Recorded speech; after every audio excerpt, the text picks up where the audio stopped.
Hi, good morning, good morning. No one's here, but you know what? It's all good. For those of you who are here at the VOD, welcome, welcome. Let me fix myself. Let me scooch back a little. Yeah, there we go.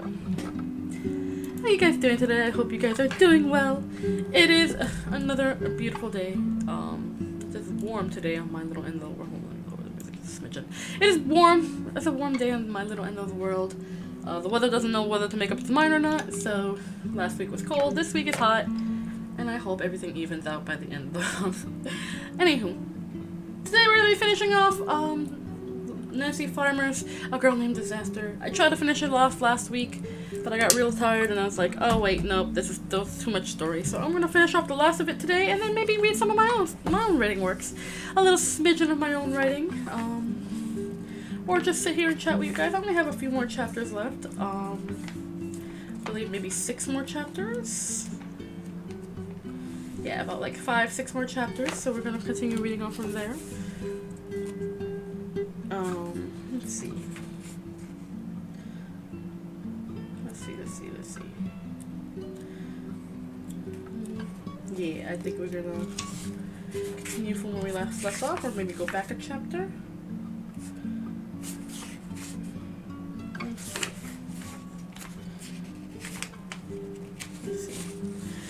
Let me look at where we last left off.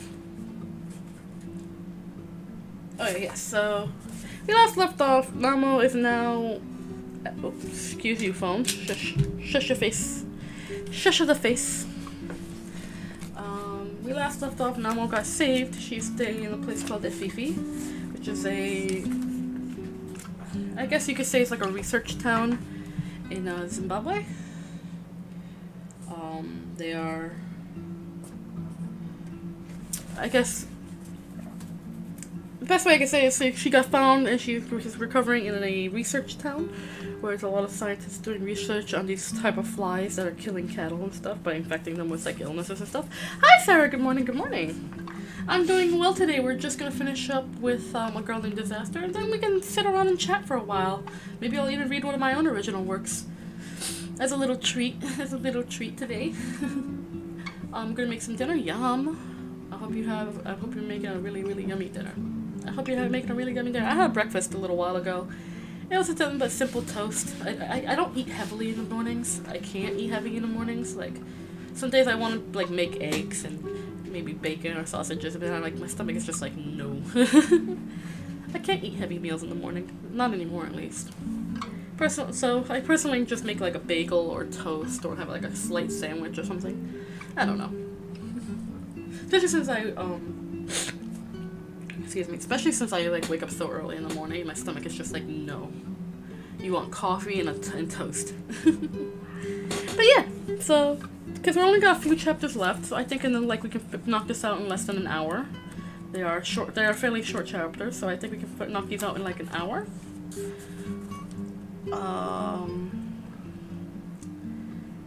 And then, you know, like I said, I could read one of my own original stories and we can just chat and talk and hang out, because why not, right?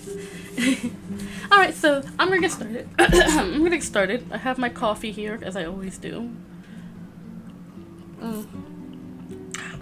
And, yeah. So I hope you stick around and tune in, even if you are just gonna leave me in the background. Alright, let's go. Chapter 36. Wasabi! You must eat to satiate your tapeworm overlords. I don't have a tapeworm anymore. I had one back when I was a teenager, and that was an experience I would rather forget, but I can't because it's an absolute nightmare. Yeah, no, I don't eat heavy meals. I can't eat heavy meals. They make me feel blech. But how are you doing, Wasabi? I hope you're doing well. We're gonna finish up the last of A Girl in Disaster. We only have like a few chapters left. It says they're short chapters. I think we'll be able to knock them out in an hour, and then maybe I'll read like I said, I'll read one of my own original stories, or at least a part of one of my original stories. And I don't know. We can just sit and talk and hang out and stuff. Did you name him? No. Yeah, so we can just sit and hang and talk around, hang around and talk after we finish the story. I'll read one of my own, and yeah, I don't know, we'll see what happens. You're playing Payday 2? Yes, let's go. I should get Payday 2. I will, eventually. First, I gotta finish paying off some bills that I had from last month that I didn't get to finish paying off yet. Oh, excuse me, and then when I have the money to do so, I'll probably end up getting Payday 2. I've been wanting to get that game for a while anyway, so, you know, it'll happen. It'll happen. Alright, chapter 36. Namo was returning from the Lucerne fields. She had been gathering food for the guinea pigs, but had been distracted by a black wasp that was running around a patch of cleared land. Dr. Masuku had widened her knowledge of insects. Now they were not merely something to be swatted. They had families and illnesses like people. The black wasp dashed up to a twig and flipped it over. It dislodged a pebble, scattering dry grass, and scurried along a fallen fence post. All at once it jumped back with wings raised. A huge spider stepped out from under a leaf the wasp had disturbed. It was a baboon spider with long, shiny fangs. Namo dropped her bundle of lucerne, but the wasp didn't flee. It plunged straight into battle, and the spider reared back with its fangs exposed. Faster than Namo could see, the insect was in and out of biting range. Its stinger dealt a blow to the spider's head. Very soon, the spider began to stagger as though it were drunk. The wasp landed squarely on it now, almost embracing it with its black legs as it delivered another sting to the belly. Namo was thrilled. This was every bit as exciting as a lion kill without posing any danger to her. What courage the wasp had to tackle something so much bigger. When the baboon spider was nearly dead, its legs quivered slightly, and the wasp flew off. Namo wondered why it didn't stay to feast on its fallen enemy. She wanted to ask Dr. Masuku, but her spirit still burned with anger towards the treacherous Matabale woman. Namo gathered up the lucerne and trotted off to the village. People had left their work and were moving towards the main road. She soon saw what had attracted them. Dr. Van Heerden's Land Rover was being unloaded of his treasures. Dr. Masuku had a stack of magazines. Sister Gladys had carried a box of disposable syringes, and the staff cook had his arms full of sugar bags. Dr. Van Heerden was wiping his face with a red checkered handkerchief. The blurry flies were after me, I can tell you, he exclaimed. They thought I was lunch and dinner rolled into one. He opened the door of his Land Rover. Come up, Lisa. You have some tasty jackals to find.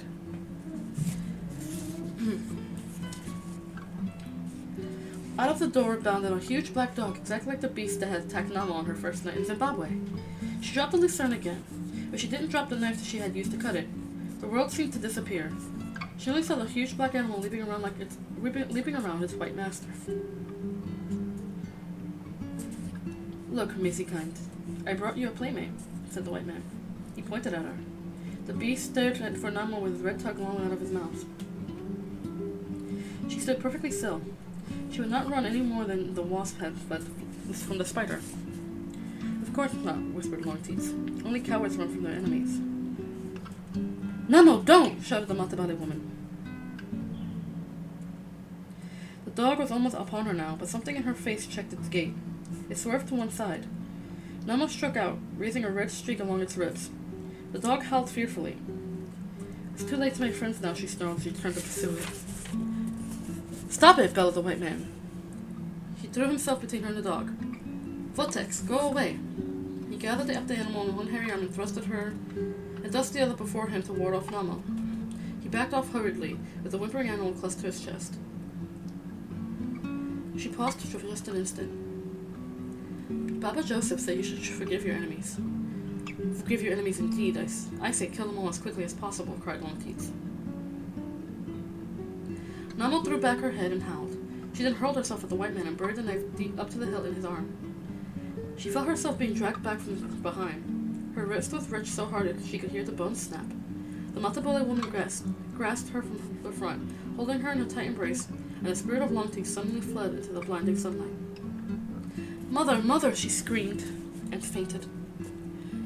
She clung to Mother throughout the long afternoon, becoming hysterical if the woman had left for a few minutes. She told her everything that she had kept hidden for fear of being sent away. She told about the Ngozi and the escaped marriage. She told about the cholera epidemic and the Mavuki. She told him about the panga. I thought it was a gift from the dead Portuguese. I really did. She told about being possessed by Longteeth and killing the black dog. No one will want me now. I've turned into a witch, she sobbed. She talked until her voice gave out, and she still clung to Mother and wept if the woman showed any signs of leaving. Finally, when the sky grew dark, Sister Gladys gave her an injection to make her sleep and to lessen the pain of the broken wrist. In the morning, Namo stared at the white walls of the hospital and refused to speak at all. Mother and Dr. Van Heerden sat by her bed. His arm was bandaged, and he was so angry about the injury to Blixen. He'll never trust a child again, he said. Poor old fellow, he was only trying to play. Did you find her father? Asked Mother. I found his family. They weren't anxious to talk to me. They didn't trust white people. At least they didn't try to kill you, said Mother. I think she should go off to them at once. That's probably best. Namo listened numbly. Her father's family wouldn't want her either when they learned she was a witch. Is she insane? Dr. Van Heerden asked for the second time since Namo had arrived at Fifi. How could she not be? All those experiences, Mother said in a sorrowful voice. I expect her relatives will know how to deal with it. And I expect better things of you. Mother and Dr. Van Heerden turned to stare open-mouthed at Baba Joseph, who was dressed in his Sabbath way. He brandished his sacred staff with the crook on top. You think of throwing this child away as though she were a dead guinea pig. You plan to cast her immortal soul into eternal fire. Woe be unto you, you whited sepulchres. You speak with the voices of angels, yet have no charity. You drive the little ones away when Jesus gathered them into his arms. Shame on you, you hypocrites. This child is possessed of a demon, and I will not rest until I have cast it out. I swear this before Mawari and his angels. With that, Baba Joseph whirled around and strode from the room like a man of 30. For a moment, Mother and Dr. Van Heerden were too stunned to speak. I think I've been sent to stand in the corner, the Afrikaner murmured at last. You and me both, said Mother in a subdued voice. They listened thoughtfully to Baba Joseph's voice in the distance. He was exhorting someone to throw away a cigarette. Maybe we have been too hasty about getting rid of the wild child, said Dr. Van Heerden after a while. Perhaps we have, Mother soothed out the wrinkles of her skirt. They looked at Nama, who gazed back at them full of remorse and sorrow, but also with the faintest beginning of hope. She's going to look awful, said Mother as Sister Gladys shaved Nama's head. It was several weeks later, and Nama's wrist had nearly healed, but she still had it bound tightly in a bandage. Demons get tangled in the hair, Baba Joseph explains. That's why Story men shave their heads. Why not the beards? What an idea. The longer the beard, the holier the prophet. Sister Gladys rolled her eyes. Nama hadn't looked into a mirror since the day she thought she resembled a wall spider with a burr on top. Now the burr was gone. She didn't think it was going to improve her looks. Are you sure it's safe out there? Mother said. Kayori Mountain is infested with hyenas. Nothing in this life is safe, replied Baba Joseph tranquilly. I can send a guard along with a gun. No outsider is permitted. Mori will look after us. Mother's expression showed she felt this was unlikely. I think this is a mistake, but if Nama believes it, and Nama wants to believe it with all her heart, Baba Joseph and the other Story prophets were going to conduct an exorcism ceremony on Kayori Mountain. Kayori meant Little Witch, and it had a reputation for being a gathering place of evil, although Dr. Van Heerden said it was because of the hyenas that lived there. Baba Joseph's eyes shone as he talked about how he was going to send Longteeth back to her smelly den in Mozambique. While he was at it, he might as well clean up the other witches who might be lurking on the Kayori Mountains. Don't overdo it, Baba, Mother said gently. You aren't as young as you used to be. Sister Gladys swept Nama's hair into a pile. It looked like a dead animal sprawled on the floor. Nama was given a white dress and a scarf for her naked scalp. She would be allowed to wear sandals until they're near the exorcism site. The Story never wore shoes for their ceremonies because the ground was where they prayed to Memori. Because the ground where they prayed to Memori was sacred. Please don't make Nama carry anything heavy, the nurse instructed Baba Joseph.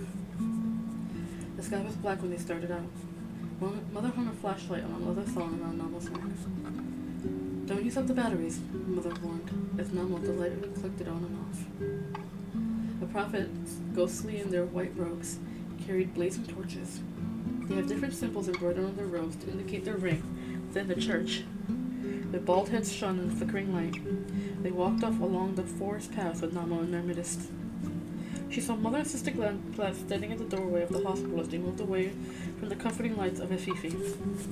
Dr. Van Heerden was in his house. He had not entirely forgiven Nama, but he had promised to keep the generator going until she returned. On and on they went through the eerie sounds of the night. An owl hooted softly as they passed its trees. Bush babies chattered. Water trickled in streams left over from the rain. Nama turned her flashlight on only when she couldn't see by the light of the torches. Once she aimed into the forest and caught a pair of red eyes staring back. She didn't do that again. The path gradually began to rise. It threaded between boulders and past baobab trees, with their roots firmly tapped into the pockets of water in the soil. Soon they left the baobabs behind. They came to drier soil with strangler figs splitting the rocks. They passed close to a solitary mukonde tree, which raised many pale, leafless branches against the dark sky. They were careful not to touch it, for the sap was poison. At last they arrived at the bare knoll of the mountain with only the stars for cover. Baba Joseph told Nama to remove her sandals. Ow! Said Nama, stepping on a thorn. Once her feet had been balls of baked clay, but Sister Gladys had made her work on them with a pumice stone. Ow! Nama cried again, trying not to notice the pain. Be quiet, Baba Joseph said sternly. The prophets must have gathered wood earlier because a great heap was already presented at the center of the bare knoll. They thrust their torches into it. Soon it was blazing high into the sky. Nama wondered whether Mother could see it from the fifi. At first the ceremony was exactly like the service on Saturday. The men sang, Kwese, Kwese, to invite the angels to come down. I imagine there'll be a lot of angels tonight, Nama said to herself. She took no part in the proceedings. The Vepel sang and prayed until the flames died down to coals. Then they behaved very strangely indeed. The men knocked the embers into a long glowing line and began to walk over them as though they were a path. Nama stifled a scream. The only walked, they rolled onto them and placed hot coals in their mouths. No one seemed to get burned. Even the ropes didn't catch fire. After Baba Joseph had crossed over, he shook his staff and shouted, I have heard the word of God, Alleluia. He said, You witches come out. You make your feet to go. You take your ugly toes somewhere else. I have heard it. The waters of the earth have witnessed it. Faluahe, God has said it. We don't want you anymore. Sifokola how. Nama didn't know what all the words meant. There was no mistaking the power that filled Baba Joseph. If she had been a witch, she would have leapt straight off the mountain. The other prophets joined in, praying, cursing, prophesying together with a kind of weird music. After a while, Nama realized they weren't the only ones making it. From all over the dark hillside came the voices of hyenas. From all around on the dark hills, they had observed the intruders in their country. They didn't like it. I call on you, long teats, bellowed Baba Joseph. I say, come here like the mangy dog you are. Come and see your power destroyed. Mezukanoe. The old man laid the panga on the hot coals. Nama hadn't seen it since she arrived at Fifi. A breeze caused the fire to leap again. The wooden handle burned to ashes. At the edge of the hill, at the very rim of light, was an enormous hyena with shining red eyes. Ah, you've crawled out of your pile of dung. You've come to witness the superior power of Jesus. Baba Joseph laid his hand on Nama's head. She wasn't expecting it and flinched. I'll send you to hell along with damned Satan. The panga burned in the fire with a sickening metallic smell. You miserable worm, came Long Teeth's voice from the dark. You're no match for me. I'll burst your lungs between my teeth like old rotten bladders. Nama hugged herself so tightly her arms turned numb. You're stupid, like all witches, taunted Baba Joseph. He took out a bottle of holy water from a pack he had carried off the mountain. Nam had seen holy water blessed after the Sabbath ceremony. It was used to cure illnesses. Watch this, the old man commanded. He poured a liquid on the panga. It hissed up in a furious steam, and the metal snapped. Ow, wailed Longteeth. The hyena seemed to have shrunk.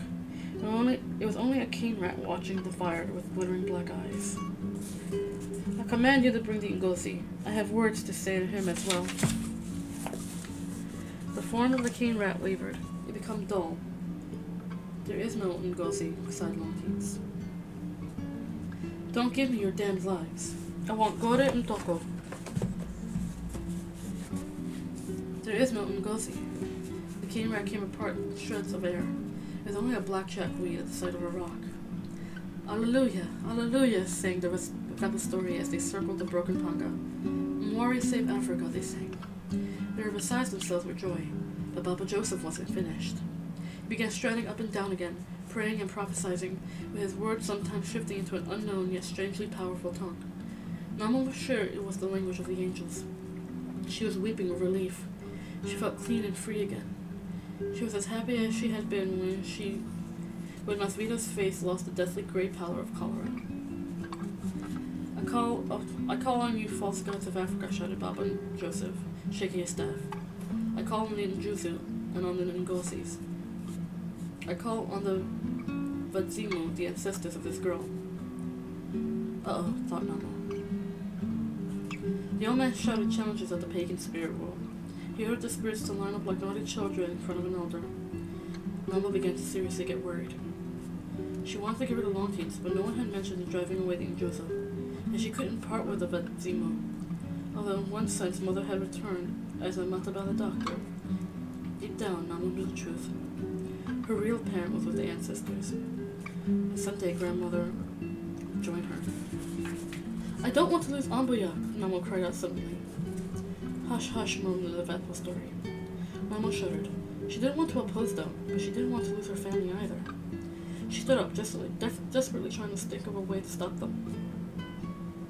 All at once, she became aware that the other prophets didn't seem as confident as Baba Joseph. They stopped now and then to observe their leader's performance. When they began speaking the angel language again, they looked around as though they weren't sure what might be lurking in the darkness.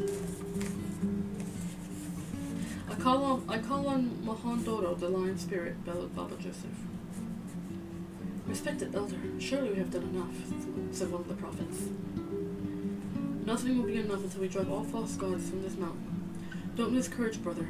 Satan comes in many forms, but they are all worms compared to Jesus. Come forth, you neck-infested hyena droppings. The coals had died down.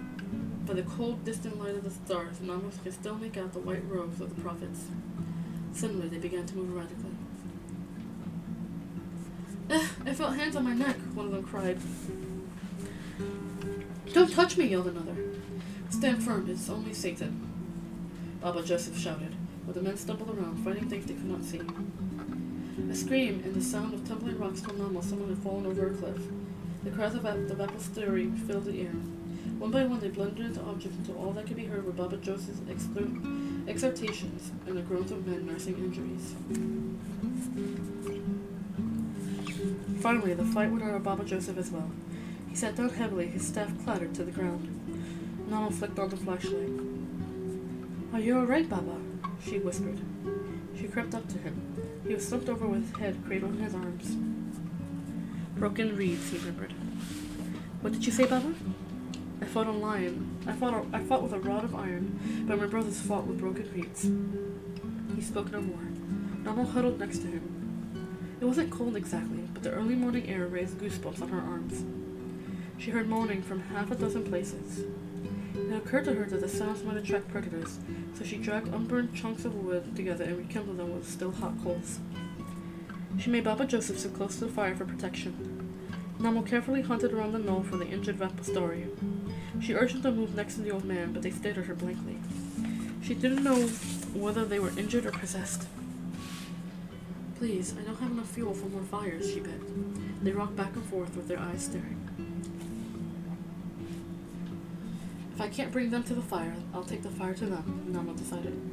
She set the longest branch she could find ablaze, but first she put on her sandals. I don't think this is holy ground anymore, she said. The Vaposteri certainly don't act like it. Methodically, she went from person to person, waving the burning branches with her good hand and shouting insults at any hyenas that might be lurking. At the bottom of a boulder, she found the first victim. He seemed to be really hurt, but paradoxically, he was the only one willing to talk. Water, he murmured. Water. The only water was around in the bottles Baba Joseph had brought. Namo knew that it was for healing purposes. The man by the boulder was certainly in need of healing, so she removed the container from Baba Joseph's pack and gave the injured prophet as much as he could swallow. By now the first faint streaks of dawn were appearing in the east. Early morning was a favorite time for animals to hunt, and she didn't dare let her guard down. What would I do if I really met hyenas? She thought.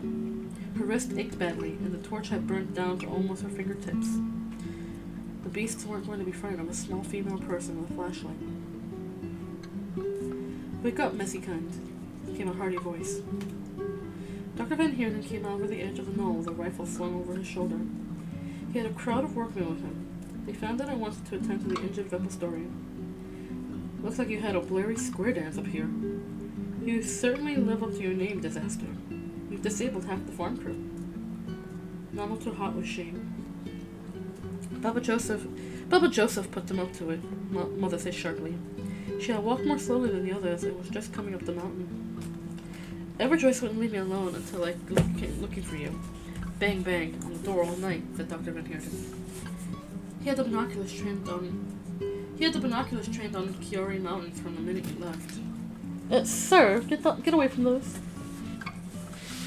Booby was trying to eat the packages I have. I got my computer. Oh, by the way, guys, I got my computer parts. So by tomorrow, I should be putting it together. The last one came yesterday, late in the evening. So by tomorrow, I'll be putting it together, and I'd be super happy to have my computer for the next week. For not the next week, next stream, yes. And for the next week, and week after that, and after that, and after that, and after that, and you guys get it. I'm very excited. I'm very, very excited. Let's go. Let me continue. He had binoculars trained on Kayori Mountain from the minute you left. Not Kayori Mountain, Baba Joseph murmured, raising his head. You rest, Opa, the Afrikaner said in a gentle voice. No witches here anymore. We threw them over a cliff. I'm sure you did, Opa, and a few of Appa's story, too, by the looks of it. Daylight and the arrival of help brought most of the prophets back to their senses. Only the man who had fallen off the boulder needed to be carried back to Sister Gladys's hospital. And will be on the safe side of a litter. And to be on the safe side, a litter was used for Baba Joseph as well. Chapter 38. What happened up there, Mai? Asked Nama as she drank sweet milky tea at the hospital. Sister Gladys and Dr. Van Heerden was splitting the injured Repository's legs. I'll take this one to Harare. He needs an x-ray, the Afrikaner told the nurse. Dr. Masuku grimaced at the word Mai, but didn't correct Nama. What do you think happened? Baba Joseph drove long feet away. I saw it. First she was a giant hyena. When he broke the panka, she turned into a cane rat, and then she became a blackjack weed. I threw it into the fire. Good for you, said Mother. But I don't understand how the spirits could throw the Vepastori off the mountain. I thought Jesus was too strong for them, Nama said. Jesus is too strong for them, Baba Joseph called from his bed. Go back to sleep, said Sister Gladys. Do you know, not one of these fools will take an aspirin. Prayer is our medicine, insisted Baba Joseph. I think, Mother lowered her voice, that most of the Vepastori weren't born Christians. They were raised to believe in the Vadzimu and in Namhondoro. It's very hard to turn your back on something you learned as a child. Mamo nodded. She wouldn't think of arguing anything grandmother had taught her. It's alright to exercise wishes.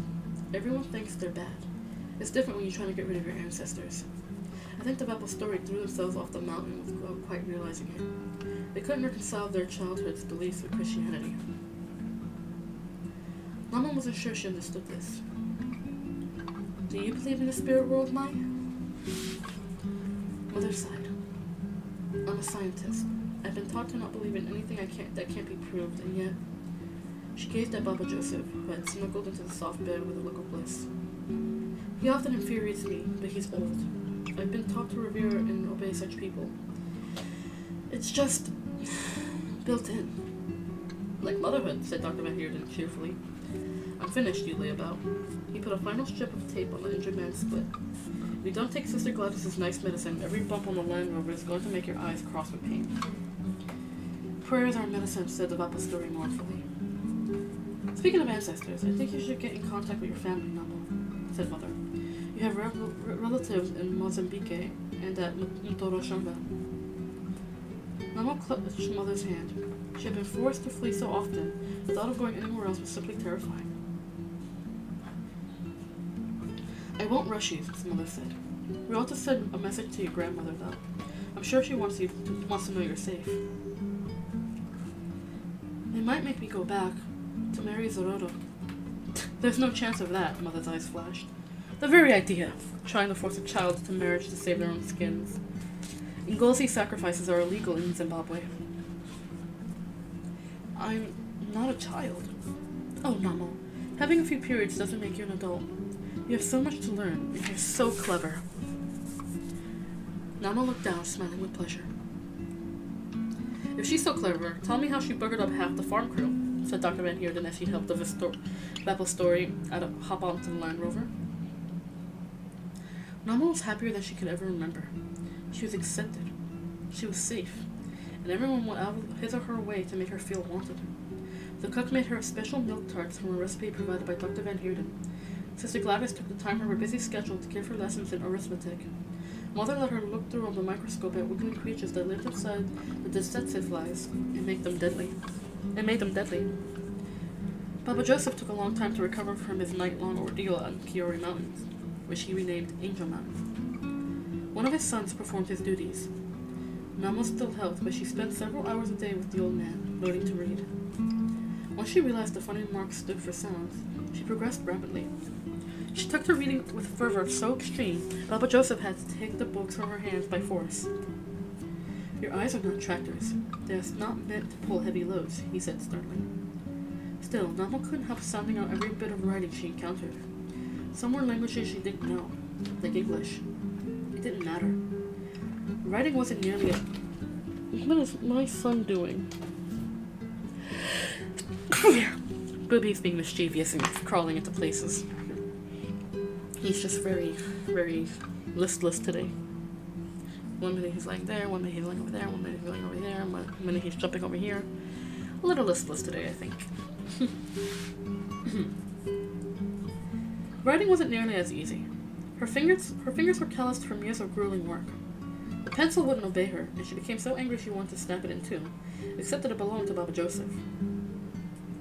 Don't worry, I'll teach you to type, whispered Mother, when she found Namo in tears over the writing.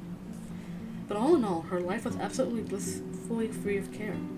She waited anxiously to hear from Grandmother. It's hard to get a message to a place that doesn't even have a name, Mother explained. I sent letters by several people, anyone who might be traveling in that area. They are to ask for Mai Chibo, mother of Chibo, of the Moyo clan, whose childhood name was Nyamasati. Weeks passed. Months passed. Namo's hair grew back, softer than before, and Sister Gladys rubbed coconut oil into her scalp. The smell made Namo hungry. The nurse taught her to oil her skin as well, and to buff her fingernails with a piece of leather. She provided her with underpants, something Namo found annoying, but Sister Gladys insisted that civilized women wore them. She even came up with a strange strip of cloth with 2 bags at the front to contain Namo's growing breasts. That was too much. The bags were uncomfortable. Besides, no one in the village had ever needed such a thing. Namo only wore it under the new dress Mother had given her for special occasions. The rest of the time she trotted around braless in her dress cloth. After work, she liked to sit in the watchtower that overlooked the Lucerne fields. During the war, Mother said, he had been a guard post to protect the Fifi from attack. Now it was slowly falling apart, but Namo could still lounge under the thatched roof and enjoy the afternoon breeze. On this particular day, she had a bottle of red soda from Dr. Van Heerden's fridge. She had a peanut butter sandwich and a heap of guavas. She gazed contentedly at the distant shadow of the Kayori, now Angel Mountain. The sun dipped below the trees. A haze began to gather at the rim of the horizon. It spread out into a gray line, and the long, thin finger of it flowed towards the tower. Namo watched in amazement. It came from the east, beyond the border of Mozambique, where the nameless village lay on the banks of an uncharted stream. It surrounded her with a swirl of gray ashes. Cousin Sozo, Cousin Farai, Granddaughter Namo, please do not be frightened. Your relative has died here. We know you would come if you could, the ashes whispered. Another voice sighed. If I go to my ancestors before we meet again, my spirit will come to you in a dream. I promise it. Namo screamed and fell to her knees. The soda bottle smashed to the ground below. She stared into the east for a long time. The sky darkened. The first stars came down, and the fireflies began to appear over the damp fields of the Lucerne. She heard her Sister Gladys calling her to dinner. The nurse came to the bottom of the tower and waited while Namo climbed down. What's wrong? Said the woman, touching the girl's tear-stricken face. Ambia was all she was able to reply. In the morning, Mother called her to the office. I think it's time we visited your relatives in Toro Shongo, she said. 39. Dr. Van Heerden drove. Then he and Mother went off for a cool drink while Sister Gladys alone accompanied Namo. Since the Jungwei family was suspicious of white people, they probably wouldn't welcome a Matabali woman either. Namo wore her special dress with the bra underneath. It was hot and uncomfortable. She wore freshly cleaned sandals. Sister Gladys had styled her hair and given her a clear polish for her fingernails. She said Namo was beautiful, but Namo was too afraid to look in the mirror. At Toro Shongo was covered with dust from mining operations. Some of the houses were attractive, most were merely hovels. Sister Gladys said that many Jungways lived in the part of town they were passing through. They all worked for the Big Chief Chrome Company, whose manager was Industry Jungway, Namo's uncle. Namo grew increasingly nervous as they walked. The Jungways might not like her at all. They might think she was an ignorant wild child of dubious parentage. She realized that her mother and father might not have been married at all. They came at last to a magnificent house with a large lawn and a drive that curved up to the front door. Sister Gladys opened the front gate and went in. Namo looked around and wondered. Flowering trees cast shade on emerald grass. They weren't even fruit trees. How could anyone afford to have trees that didn't produce food? And where did they get so much water that when the rest of the town was dry? The windows were covered with iron grills and the roof was of red tile, like a Portuguese house. The front steps were the same color. They gleamed from a recent application of wax. Your father's younger brother, Industry, lives here, Sister Gladys said. Namo was frozen with fear as the nurse rang the doorbell. A doorbell? Soon a servant in a white apron answered it. She invited them to sit in the parlor while she called her mistress. They won't like me, whispered Namo as she gripped Sister Gladys's hand.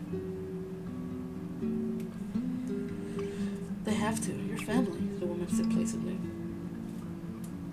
The servants brought them tea, which Namo was too distraught to drink. Then a tall, elegant lady in a flowered dress introduced herself as Mrs. Edina Jungway. Several children peeked out of a back room until the servant shooed them away. Dr. Van Heerden phoned you about Namo, began Sister Gladys. Oh yes, the white man, said Mrs. Jungway distantly. This is the alleged relative? Proud Jungway's daughter, the nurse said. She's pretty, remarked Miss Jungway. Her cold manner took pleasure out of the compliment. How old are you, child? I don't know, stammered Namo. When she came to us, she didn't look over 11, but actually I think she was around 14. Totally uneducated, I suppose. She grew up in a remote village, said Sister Gladys with a trace of irritation. Since she's been at Fififi, she's learned rapidly. She can read like an adult, and Dr. Masuko is teaching her to type. She's wonderful at arithmetic. I think she's a very intelligent child. How interesting. Well, my husband will be home around 5. Perhaps you can come back and discuss things. Mrs. Jungway stood up. Sister Gladys pulled Namo to her feet. They were shown to the door. Very soon, Namo and the nurse found themselves at the foot of the gleaming red steps. I told you they wouldn't like me, said Namo. That witch, hissed Sister Gladys under her breath. Did you see her fingernails? They were very long, said Namo. That's to show everyone she doesn't have to work with her hands. I like to stick them in a nice hot tub of laundry. Sister Gladys fumed until they found Mother and Dr. Van Heerden at the grocery store. Come back at 5. I'm surprised she didn't tell us to use the servants' entrance. It'll be too late to drive back to Fifi afterwards, but we can stay at her hotel, Dr. Van Heerden said, trying to calm the nurse down. If only we could find Proud, then we could forget about the others, said Mother. Don't worry, wild child, boomed the doctor. I'll corner your daddy. I'll tell Blixum to track him. Namo wished he wouldn't call her wild child.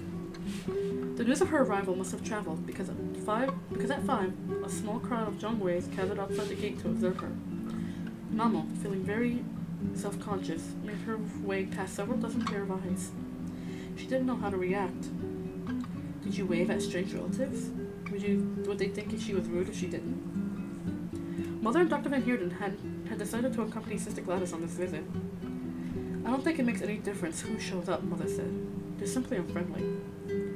Or they're hiding something, observed Dr. Van Heerden. They were ushered into the parlor and again served tea. This time, Mrs. Jungway was joined by her husband and his parents. Namo studied them covertly. Industry was dressed in a gray suit and shiny black shoes. His face was carefully bland. The grandparents were surprisingly youthful, or perhaps they had an easier lives than poor Ambuya. What would Ambuya have made of these people? Dressed up donkeys, she would have judged them. What good are claws on a woman? She would have said about Mrs. Jungway. Is she going to hunt dassies for lunch? Namo smiled with her head bowed politely. Let's have a look at the child, commanded Industry Jungway. So Namo was made to stand and turn before the assembly. She's pretty, remarked her grandmother. Yes, I noticed that, Mrs. Jungwei said. But she doesn't look like Proud. No, the Jungweis agreed. She didn't look like Proud. She resembles my mother, said her grandfather. The others glared at him. Would it be possible to speak to Proud? Dr. Van Heerden asked. No, that would not be possible, the others murmured. Why ever not? Exclaimed Mother. The children clustered at the inner door scattered. From beyond, Namo heard the tap, tap, tap of a cane. The elder Jungwei's turned, suddenly tense. Why can't we talk to this child's father? Mother cried. An old man came through the door. He was dressed in European clothes, where on his neck hung many charms, and around his hip was tied a leopard skin. He was unquestionably an Nganga, and from the reaction of the others, a powerful and important one. Because Proud Jungwei is dead, said the Nganga. Namo stood perfectly still as the old man approached her. He lifted her face with a skeletal hand and turned her head from side to side. She looks like my first wife, he announced. A stir went through the room. The old Nganga sat in the chair hastily provided for him and motioned for Namo to sit beside him. Tell me about yourself, he said. She didn't think to hold anything back. She was convinced he would detect a lie. She told him about the village and her mother's death. She told him about the Ngozi and how she had fled from an imposed marriage. She even talked about the leopard that had appeared to her by the water so long ago. If it was a leopard, not a trick of the light. Now and then the Nganga waited for a cup of tea or a tray of snacks. He allowed Namo to rest between stories. Night fell outside. The smaller children were hauled to bed, but no one else attempted to leave. When Namo explained how the Injusa had led her to the garden island, the old man bent towards her with great attention. I gave them all Shivai's beads, she said. I didn't have anything else. You did the right thing, the Nganga assured her. Nervously, she told him about the dead Portuguese and the panga she thought he had given her, about the puff adder that had come from the ancestors, and about Monteiths. But Baba Joseph sent Monteiths away, she said hastily. He turned her from a hyena to a cane rat and then to a blackjack brush, and threw it into the fire. Good, said the old man. By the time the story was done, the smell of good food had been coming from the kitchen for a long time. Namo realized it was very late. She gulped a mouthful of tea. It was only then that she looked up the faces of the Jungwei. They were full of awe and even fear. If this child hadn't resembled my first wife, I would still have accepted her, announced the old Nganga. She has obviously inherited my ability to communicate with the spirit world. She has been trained by the Injuzu. I am pleased to welcome her into our family. Chapter 40. Dr. Van Heerden, Mother, Sister Gladys, and Namo were sitting in the dining room of the Ntoro Shanga Hotel. They had arrived just before the kitchen closed and were busily applying themselves to curry and rice. Namo sat between the two women. She needed them close to her, and she dreaded the morning when they would leave her. You've landed with your bum and butter, and no mistake, said the Afrikaner, wiping his vast chops with a napkin. She's frightened, Heinrich, said Mother. Ugh, the old man hasn't eaten anyone for blurry years, wild child. His teeth have gone soft. Namo turned her eyes, which threatened to spill over with tears, towards him. Don't look at me like that. You must have learned how to make me feel guilty from Baba Joseph, rumbled Dr. Van Heerden. Listen, any kid in this dust bowl will give her right elbow to live in that mansion. The Jungweis are rich. They'll send you to the best school, buy you fancy clothes. You can't afford to pass up the chance.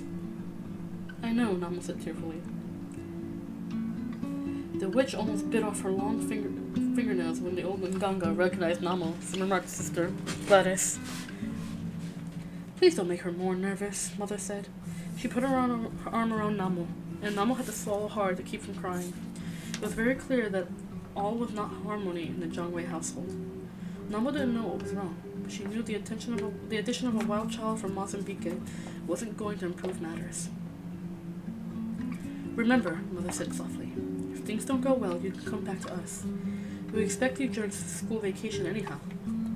School? That was another thing Namo found worrying. I've got something of yours in my safe, remember? Added Dr. Van Heerden. Namo looked up in surprise. Your Rura, wild child. Your granny's gold nuggets. I thought I mean, I expected the old white man to pocket them, finished the Afrikaner. Namo's face burned with shame. He had taken her in, saved her life, and asked for nothing in return. She had repaid him by slashing Bliksem and stabbing his arm. You more than earned your keep with work, Namo, the Afrikaner said. Even if you did disable half the farm crew. She was too overcome to speak. This calls for ice cream all around, shouted Dr. Van Heerden. The sleepy waiters moved towards the kitchen with a resigned expression on their faces. The first thing Mrs. Edina Jongwei did was hand Namo over to the servants and instruct them to keep the girl out of her sight. Namo was glad to obey. She discovered this wasn't personal. Mrs. Jongwei didn't tolerate her own children either. They were shunted off to a nanny, who chased them around like naughty mice and fed them beer when she wanted peace. Namo was shocked. Hi, John. Hello. Good morning, friend. I hope you're enjoying the story. We're just about wrapping it up here. So I hope you enjoy the ending of the story. Industry Jongwei had a second wife in another, smaller house. Her solitary child, a little boy named Clever, came over and tried to play with Adina's flock. The other children tormented him, but he was so desperate for company that he put up with it. You can beat him if you like, Mrs. Jongwei said lazily, on one of the few occasions she deigned to notice Namo. That means I'm not quite at the bottom, thought Namo. I can always thrash Clever if I feel out of sorts. Instead, she went out of her way to be kind to the miserable child, with the result that he attached himself firmly to her. He was a whining, unattractive creature. In spite of his name, he wasn't bright, and he had yet to master toilet training, although he was old enough to attend school.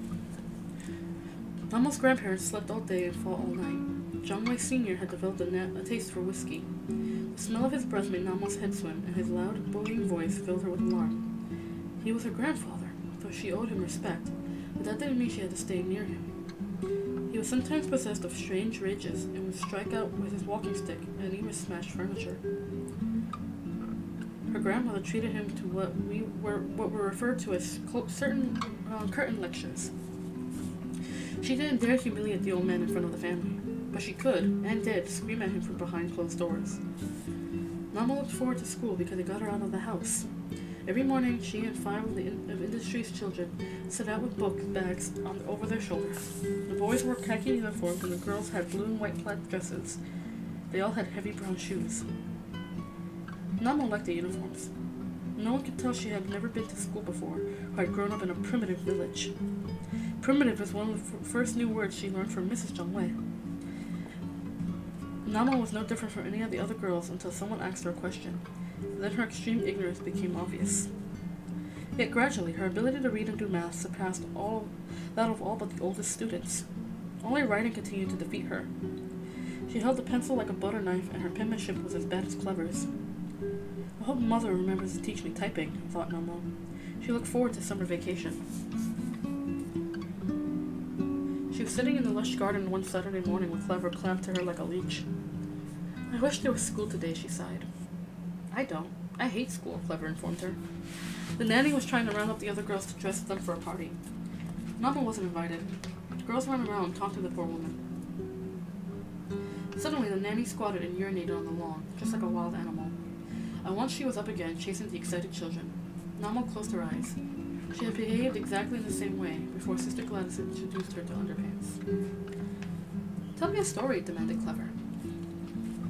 He was the only person who cared to listen to her anymore, although he was a bad audience. His attention wandered.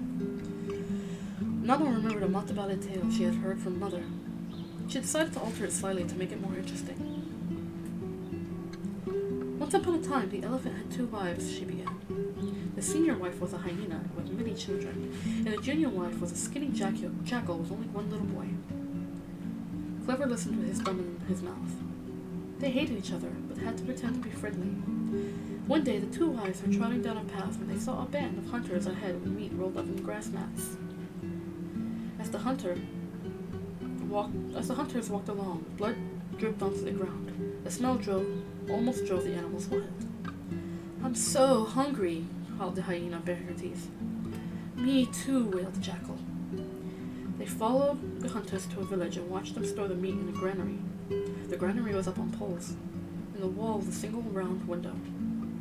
As soon as the hunters were out of sight, the jackal leapt up to the window and wriggled her skinny body inside. Come on, she called to the hyena. This place is loaded with food. I'll never fit through such a tiny hole, the hyena protested. I'll help you. The jackal jumped back out again. She let the hyena climb onto her back and help her struggle through the window. Both of them began to eat off for all they were worth. We'd better go now, said the hyena after a while. We may never get a feast like this again, the jackal pointed out. The hyena continued to stuff herself until the stomach was ready to burst. There's one more piece, urged the jackal, holding up the chunk of meat. The hyena couldn't resist. The jackal leapt through the window again. The hyena tried to follow, but she became stuck. Help me, O junior wife. I'm trapped here, she cried. But the jackal ran through the village, barking at the top of her voice. This brought out all the hunting dogs. They spied the hyena stuck in the window and set up such a clamor that the hunters came to see what was happening. Look at that ugly beast, they cried. She's eaten all our meat. They ran to the granary and killed her at once. The jackal and her one son lived happily ever after with the elephant. Clever had fallen asleep after, almost wrinkled her nose, relieving himself on her skirt. She eased into the grass. A chuckle drifted out of the grape arbor behind her. You have a wicked mind, little Namo, said the dry old voice. I wonder who the hyena and jackal are. Namo rolled around. It was the Nganga seated in the deep shade. She hadn't spoken to him since that first day. Go change your dress, great-granddaughter.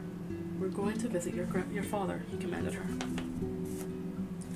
She wore her best dress, the one Mother had bought her, and the bra.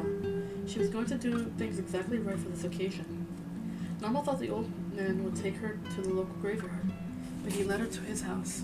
It was a small place tucked away at the edge of the vast Zhangwei estate. People were always waiting outside for advice. They came from all over the country, and they even sometimes had to wait a long time for the Nganga's attention. Namo spied a pot hidden in the thatch and halted. Horror nailed her to the spot. What did the Nganga store inside such things? It couldn't be. She didn't want to know. I am not the Muvuki, he said in a whispery voice that made her jump. I don't keep my oldest son's heart in a bottle. Namo bit her lip, exactly what she had imagined. She looked cautiously at the dried animals hanging on the wall, the heaps of withered herbs. I've been too weak to undertake this journey until now, explained the old man. He waved to a young man in the back of the house. Garikayi is my assistant. He will help us. Garikayi loaded a car with bottles of water and food. He helped the Nganga into the front seat and opened the back door for Namo.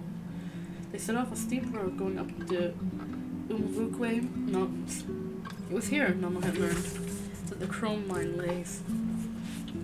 It was the only place on Earth where the rare metal was found. The car struggled up higher and higher. It curved around until the outside world had completely vanished. Namo's eyes opened wide. She had no idea this beautiful green country existed so close to the dusty streets of Mtoro-shanga. Yellow weaver birds darted across the road. A stream overhung with palms wound beside them with a loud, heartening sound. She pressed her face eagerly to the window. Eventually, they came to a meadow. The road deteriorated to a path scarred by deep ruts from the rainy season. They stopped. Oh, sighed Namo, stepping out onto the springy grass. We'll eat first, said her great-grandfather. Garikayi spread out a cloth and heaped it with food. He helped the old man sit down with his back against a tree. No one spoke, and Namo was just happy to stay quiet. She was in awe of the Nganga and hardly knew how to address him. They had lemonade, peanut butter sandwiches, and a kind of pound cake with red jam. Namo was now knowledgeable of the food she had seen in magazines so long ago. She could have never imagined that she would be eating in the forest glade with her great-grandfather.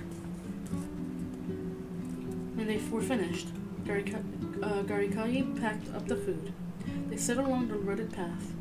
The Nganga had to be carried across the larger gaps. They came to a grassy hill dotted with gentians and pink ground orchids and began to climb. It was a long, slow process with many stops to allow the old man to rest. Would you like to return, Honor Tategodo? Namo asked. If I stop now, I may never have the strength to return. Your father appeared to me in the dream and asked me to bring you here, he replied. So Namo went up behind him. The cushion is full if he slept. Ngari Kai carried him half carried him until they arrived at the jumble of rocks and timbers in the center of the cliff. Nganga sat down on the log to catch his breath. All around were green hills with the stream showering below the valley. Puffy white clouds floated overhead in the blue sky. Namo took a breath. I'm an embarrassment to the family, and so are you, said the Nganga. We represent the past, which they are busy trying to forget. He patted the ground beside him, and Namo sat down. They're Methodists when they suit them. That's a kind of Christian. Namo sighed. Another kind of Christian? Why do they have to be so complicated? Industry went to church until he decided to take a second wife. Then he suddenly discovered his African roots. The Methodists don't approve of second wives. Even so, the others occasionally attend church and talk about bringing Zimbabwe to the 20th century. They aren't pleased to have a traditional healer in the backyard, but I'm too powerful for them to ignore. The old man signaled to Gari Kai, who quickly produced cups and a thermos of sweet milky tea. My son, your grandfather, made his fortune in the mines. Namo nodded. He was talking about John Wei Sr. He dug his own tunnel into these hills and made a lucky strike. A lot of men work independently along the Mvukwe range.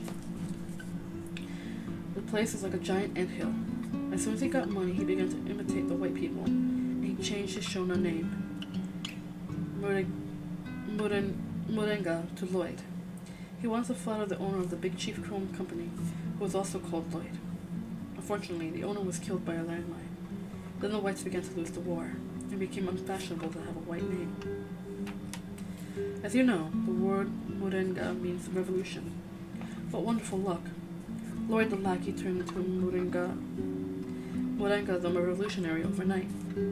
Oh, he was first in line for the victory parades as soon as the guns were put away. At the same time, I was promoted from being a senile old peasant to a revered elder. Murenga was rewarded for his patriotism by being made manager of the mines. He had 2 sons called Proud and Industry. Mama straightened up. Here at last was information about her father. I think you've noticed the Murenga's weakness where alcohol is concerned. Mama was confused. She was unwilling to criticize her grandfather, but what was she to do when her great-grandfather wanted her opinion? Never mind. I shouldn't have asked. How could anyone in that house not hear the shouting and fighting? Murenga is an alcoholic, so unfortunately was Proud. A breeze blew between the hills and bent the grass before it in long waves. An Impala bunk stepped onto the path far below, turned his head to observe the humans, and led a group of females across the street. Proud was a good boy, said the old man, his eyes soft. He could have been such a fine man, but he started drinking when he was no older than you. I think he used to empty Murenga's bottles after he passed out. Your father always had such big plans. He was going to own the Big Chief mine. He was going to run for parliament. The sky was the limit. And then he met your mother. Namo jolted out of her reverie. You knew about Mother? I met her. She was just a little schoolgirl, but very, very beautiful. Proud should have been ashamed of himself. Did you know she was pregnant before they got married? I wasn't even sure they got married, Namo admitted. There was a terrible family row. Murenga refused to give his permission. I did, of course, but at the time I was only an ignorant old peasant. Murenga was in his I love whites phase. The Catholics at Nyanga married your parents. Namo sighed with relief. I suppose Proud lied to the priest. Neither of your parents was Catholic. Or perhaps the priest felt sorry for your mother. He insisted that Proud get an official wedding license from the government to make sure the marriage was legal. They still have it. Your parents traveled to your mother's village in Mozambique. The next thing we knew, Proud was back and we got a letter asking for cattle to pay for a murder. It was like someone had tossed a beehive through the window. You wouldn't believe the fights. I might, thought Namo, remembering the noises that came from John Wei Sr.'s room. Murenga disinherited his son. Proud announced he was going to earn his own fortune. He came here, the Nganga gestured at the hill. He He was always full of great plans. He was going to dig the deepest, longest tunnel anyone had ever seen. And so he did. They collapsed one day with him at the very heart of the mountain. Namo gasped. That jumble of rocks and timber. It was her father's grave. Didn't anyone try to dig him out, she said. We tried, but the tunnels were in all directions. No one had any idea where he was when the accident happened. Finally, we conducted the funeral ceremonies here. Moringa wanted it that way, but I always wondered whether the proud spirit was happy with this arrangement. Nama was so overcome with a mixture of emotions she began to cry. She was glad her parents had been married, but shamed that mother hadn't been welcomed by the Jungways. She was horrified to be sitting next to father's grave, and yet relieved to know what had happened to him. She laid on the grass and gave herself up to weeping. The old man handed her a handkerchief when she was done. I think we should go down now. I'm feeling tired, he said. Oh, of course, Nama was instantly concerned about her frail great-grandfather. She and Garikari helped carry him back to the meadow. The sun had slipped low in the sky. The valley was filled up with green shadows. Let's have more tea, little disaster, said the old man. I have one last piece of information for you. The ever-resourceful Garikari started a fire and boiled tea with water from the stream. He laced it with sweetened condensed milk. Nama thought she had never drunk anything so delicious. In a strange way, it tasted exactly like the tea she used to prepare for mother in the ruined village. I think there were 2 spirit leopards involved with your knife, Namo, the Nganga said suddenly. Gore and Toko's totem was a leopard, and so was ours. I thought ours was the lion. Namo was appalled. If 2 people with the same totem married, it was incest. Ours is both the lion and the leopard. That happens sometimes when 2 powerful clans combine.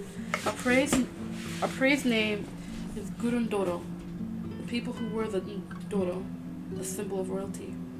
The Untokos, by the way, are very remote relatives with different praise names, so you can relax. The marriage wouldn't have been incest, although it would certainly have been evil. My understanding is this. Goro Untoko's spirit killed your mother and, I believe, caused your father's mine shaft to collapse. At the time, Goro's revenge was complete. But your father's spirit was unsatisfied. He knew he had a child who must be brought into a true family. Proud told your mother his totem was the lion because it made him feel powerful, but he was really more like a leopard. A leopard hunts alone in the shadows. He doesn't face his enemies openly. I think your father's first appearance to you was by the stream. It might have been a trick of the light, Namo couldn't help saying. Yes, but why did you insist on telling everyone about it? He appeared again in the banana grove that night before Gatete got sick, and had left his prints on her grave. He was driving you away from your mother's village. But the leopard on the island... Tell me, did it ever harm you? No, Namo admitted. From what you told me, it provided you with meat when you needed it, and killed the baboon that was a danger to you. At the same time, it frightened you off the island. Otherwise, you might have spent the rest of your life there. Namo clasped her hands. That was certainly true. Proud appeared to me in a dream recently, asking me to bring you here. I think he wanted you to understand what he had done. All the way home, Namo was sunk in thought. She barely noticed the hills give way to the dusty plain, or the lights of Mtoro Shanga as they approached. The Nganga rapped on the door of Jongwei Sr.'s room as soon as they returned. Jongwei Sr. was slumped in an easy chair with a cut-glass decanter on the table beside him. His wife crocheted a blanket on the opposite side of the room. She must do that all day, thought Namo. The house is full of those crocheted blankets. I've come for the picture, said the Nganga. Morenga stared at his father with red-rimmed eyes. He seemed not to have heard, but his wife put aside her crochet hook. The air in the room was full of the sweet, cloying smell of whiskey, and every corner was heaped with mementos of trips to England and South Africa. Morenga's wife cleared away some porcelain statues of white girls in long frilly skirts. She folded up a lace tablecloth. From a tea chest underneath, she removed a portrait of a man in a suit and a woman in a long white dress. The Nganga took a photograph without a word, and led Namo from the room. Whew, I need fresh air after that, said the old man, seating himself by the open dining room window. The cool smell of lawn sprinklers drifted inside. They rented the clothes. He tapped the portrait.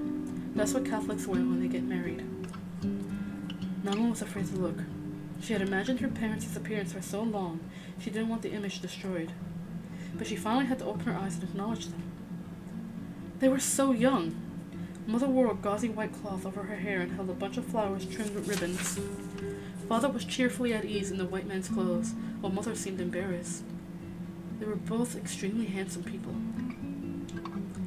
She looks like Masvida, Mother remembered Nama. Masvida? Oh, your first cousin. That's not surprising, said the old man. You're in the picture too, little disaster. I am? Right here. The Nganga pointed at Mother's stomach and laughed at Nama's discomfort.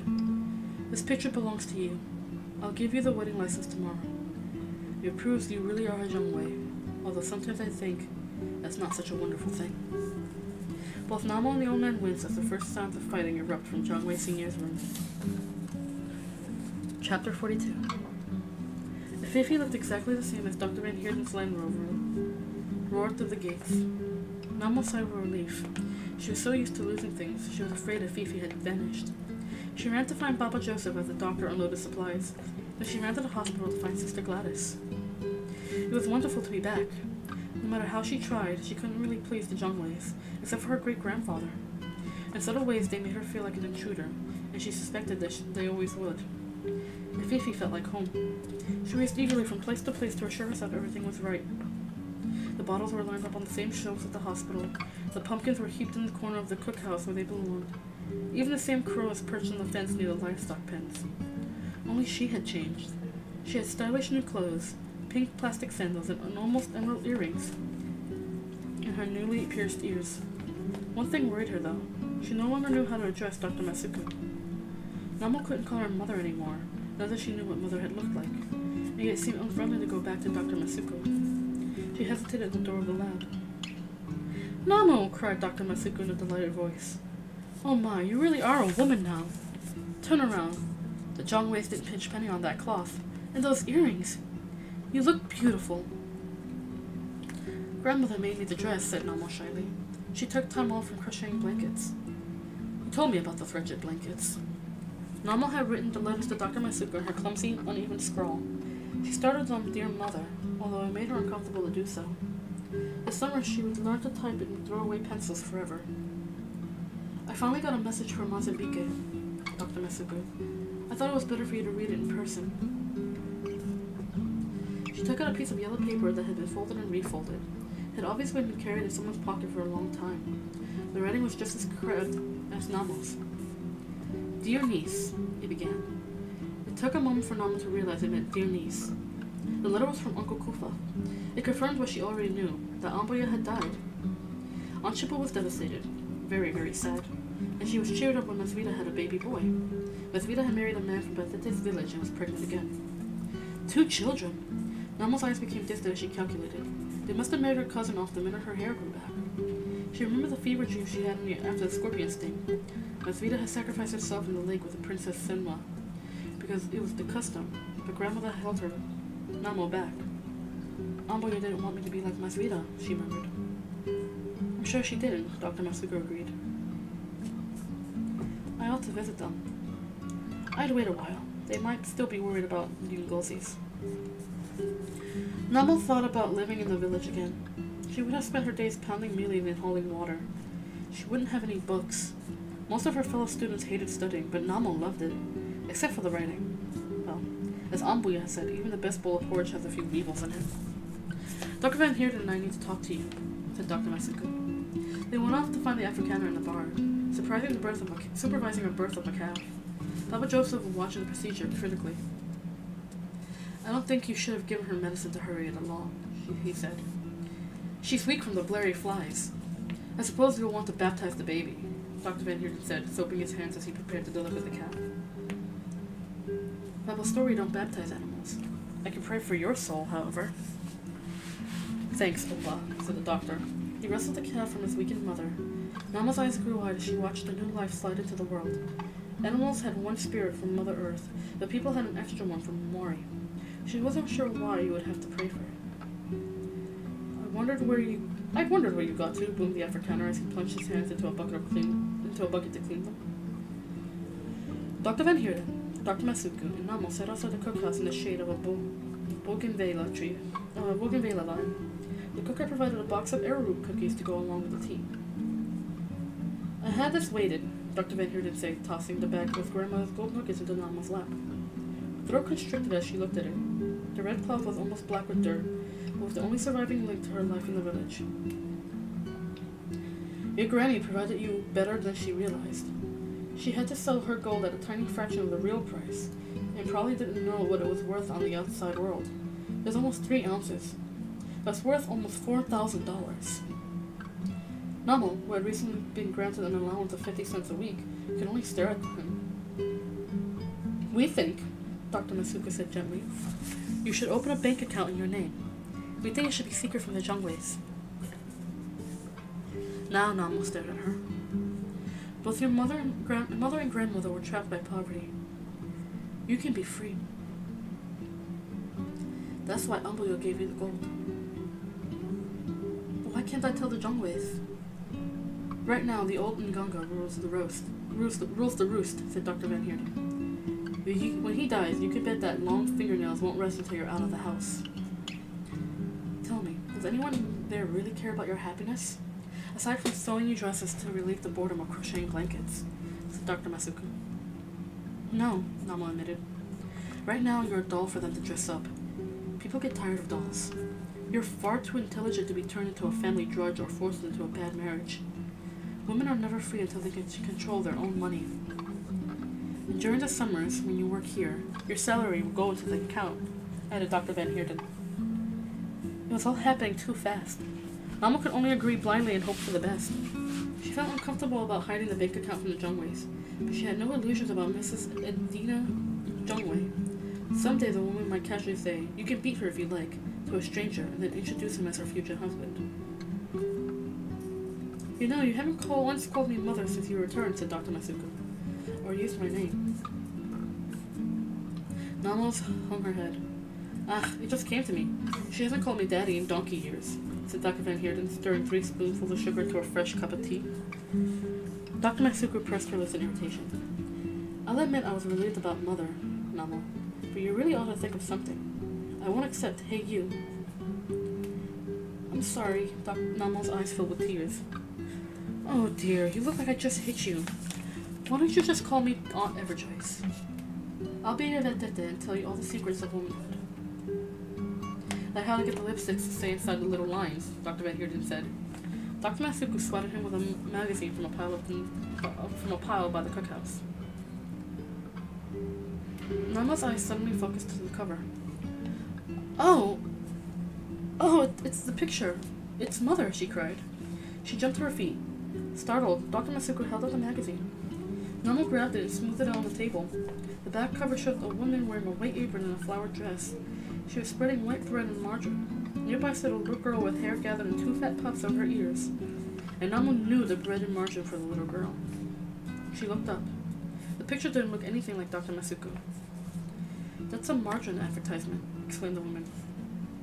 Good grief, you were communicating with the spirit of historic margarine all those years? She doesn't look like you, hiccuped Namo. How could I have made such a stupid mistake? Don't cry, Dr. Masuku hugged her tightly. We all suspected you imprinted on me. It's not surprising after all you went through. What's imprinting? When certain birds break out of the egg, they think that the first thing they see is their mother. They follow it everywhere. Even if it's a jackal. So they say. I don't think a bird with a jackal mother lasts very long, Dr. Van Heerden remarked. Dr. Masuku hesitated before she spoke again. In one sense, you died after leaving the village, Namo. If the spirit world exists, you certainly went through it, and when I found you in the underground chamber, it was as though I brought you back to life. I was the first thing you saw after you broke out of the egg. Namo looked from the magazine to the 2 doctors and back again. This is an idea she would have to think about for a long time.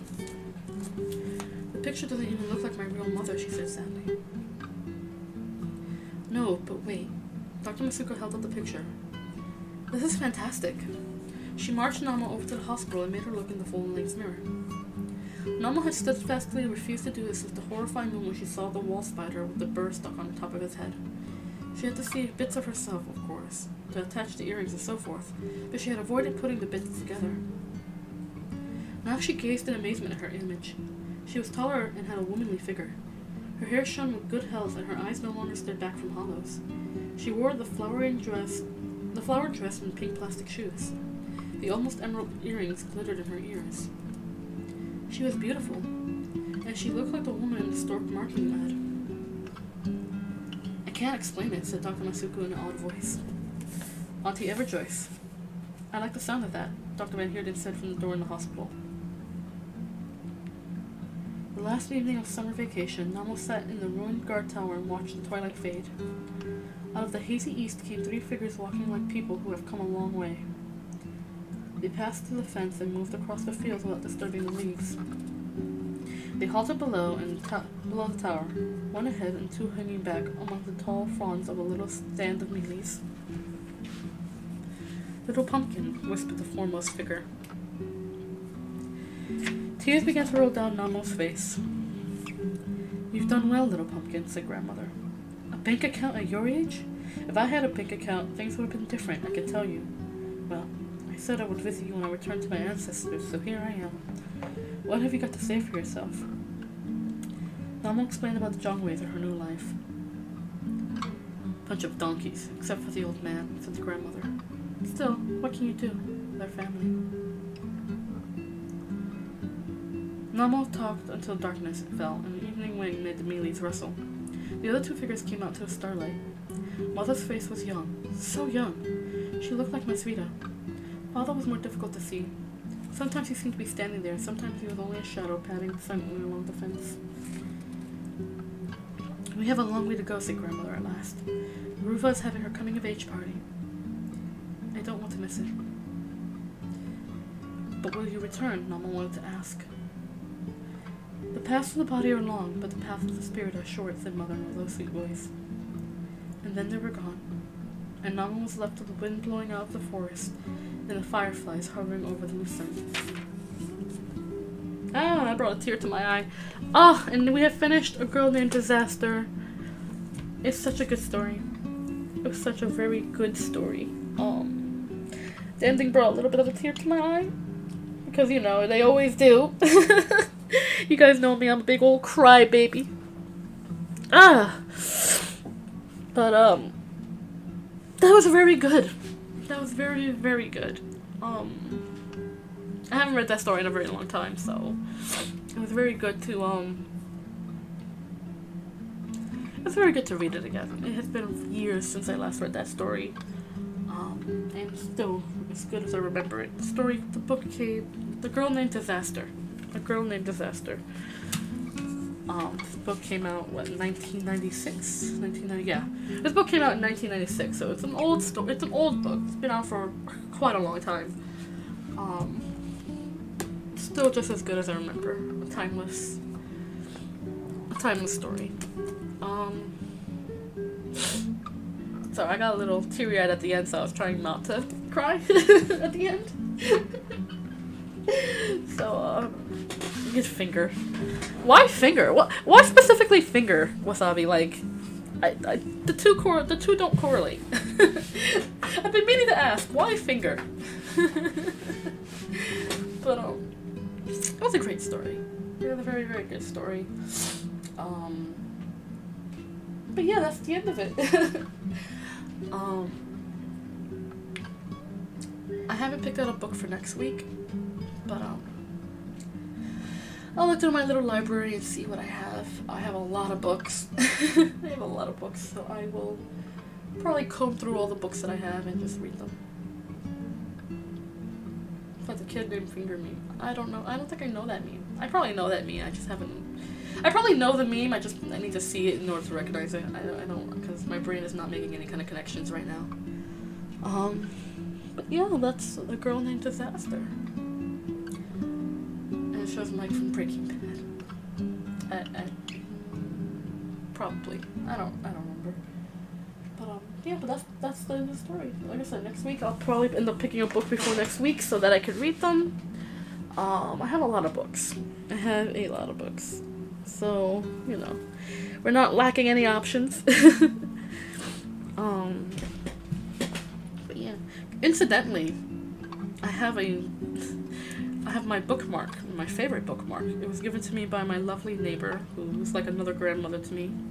She took a trip to Africa, and she had this specially made for me. She knows I have a love for books, so she had this made for me, and it has my name woven into it, in beautiful, in red, yellow, and green colors, and it's very beautiful. And I still have, and she gave it to me years ago, and I still keep it, and I still use it for my stories.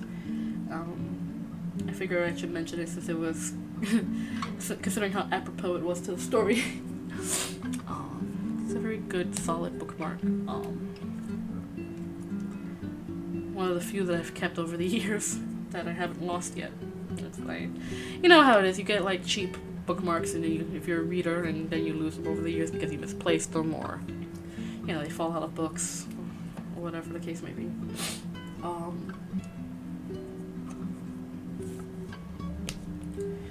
Yeah, I'm in my feelings right now. It's a good story. It's a very good story. But yeah, I think that's it for Gunman Disaster. You dog-ear your books, you monster. You absolute monster. How dare. How dare you. I mean the library books. How dare you. Show respect to your local library books. You never return them, then that means they're yours. How dare you, monster. Dog-earing perfectly good books and ruining them forever. I never used to do that. For some reason, it's like, books were always so precious to me. Like, the idea of dog-earing a book. Absolutely. Like, I saw kids do it, and I'm like, that's convenient, but at the same time, doesn't that ruin the book? Like, after bending it so many times, doesn't it, like, tear off? I mean, it's paper, after all. I could never dog-ear books. I always made some kind of bookmark for myself. Or I just remember what page I was on. But I always made some kind of bookmark, whether it was like from paper, or like a leaf I found on the ground, or whatever the case may be. I can never just dog-ear a book. Nope, never. I would never. But, yeah. So, there's no stream tomorrow, as you guys already know. Thursday, I'll be coming back to the art stream. We'll be doing more Pokemon fusions. I'll pick a couple more to do, from the Discord and of course from Twitter. I'm not quite ready to play Super Meat Boy just yet. We will come back. We probably will go back to it next week. But I still feel in a very artsy mood. Also, I'm participating in Inktober this year. For those of you who don't know, Inktober is when you draw a picture every day for the month of October. And basically you get like a theme every day. I haven't posted my pictures yet because I've been cleaning them up, so I'll probably end up posting my first 3 days of Inktober today on Discord and on, of course, Twitter. So I gotta finish up the 3rd one so that I can post all 3 of them, and then I'll start posting 1 per day. I'll try to post 1 per day, cause they're all themed. The first day is Dream, the second day is Spider. I don't know. I think the third day is Path. Let me check. I saved the image. Yes, Path for the 3rd day. Isn't October that thing Germans celebrate? That's Oktoberfest. I think you're thinking of. Oktoberfest is something totally different.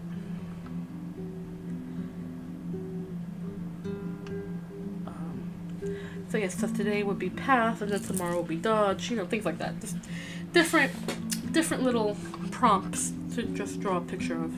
So of course I'll be doing them in my own theme, as in my Kade and Noctis theme.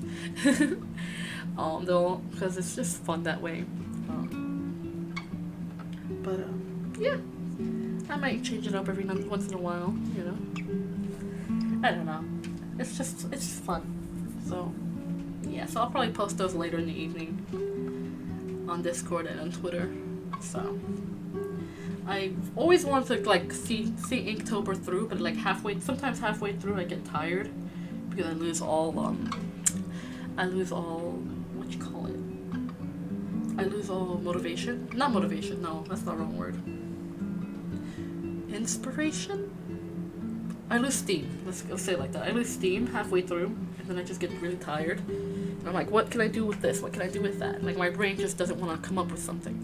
So this year I'm going to actually try to work through it. I'll use references if I need to in order to kind of help me along.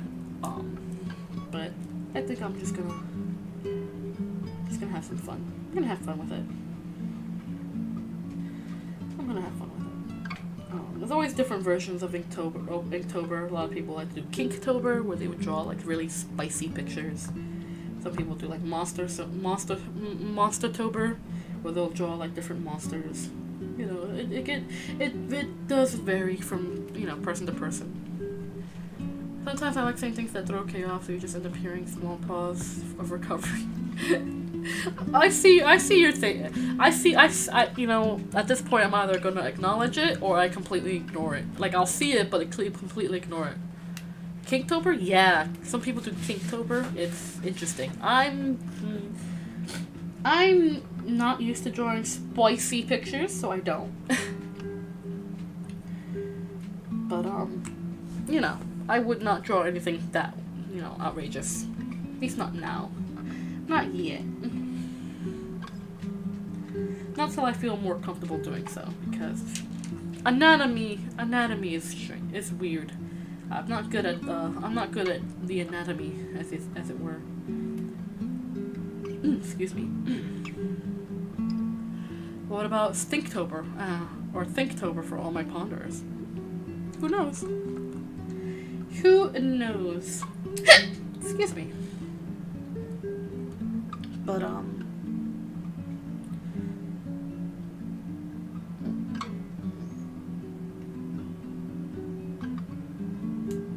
excuse me.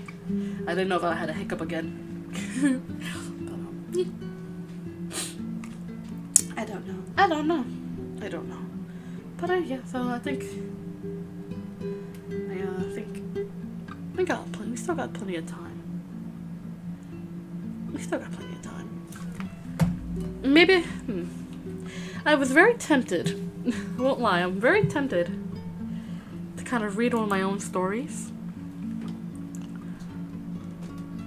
I'm very tempted to read one of my own stories for you guys. But I feel very self-conscious about it. You know what I mean? Like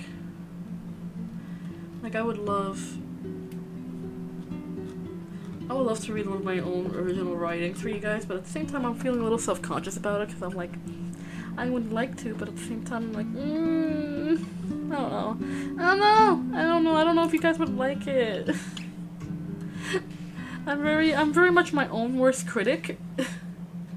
So, I would feel very self-conscious if I decided to read one of my own stories. So, I don't know.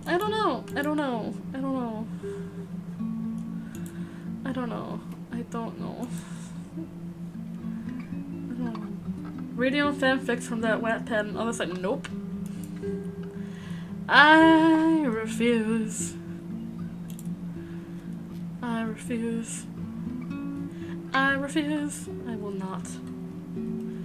will not be doing that, no. I will not be reading my own fanfictions. I can definitely read somebody's fanfiction, but I'm not gonna read my own. I guarantee you people wouldn't mind hearing your own stories. I don't know. I have one of my older ones that I've completed like forever ago, so I'm not exactly sure. I don't know. Would you want to? Would you want to hear it? I don't know. You know what? Fluff it. Let me pull it up. Let me see if I can pull it up. If I listen to a girl named Finger, we can listen to a girl named K's story. Wasabi. Really? Fine. Let's see if I can pull it up.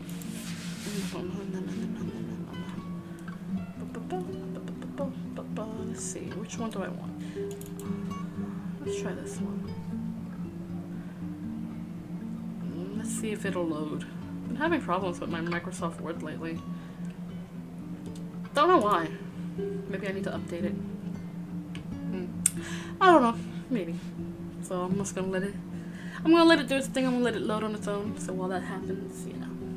I don't know.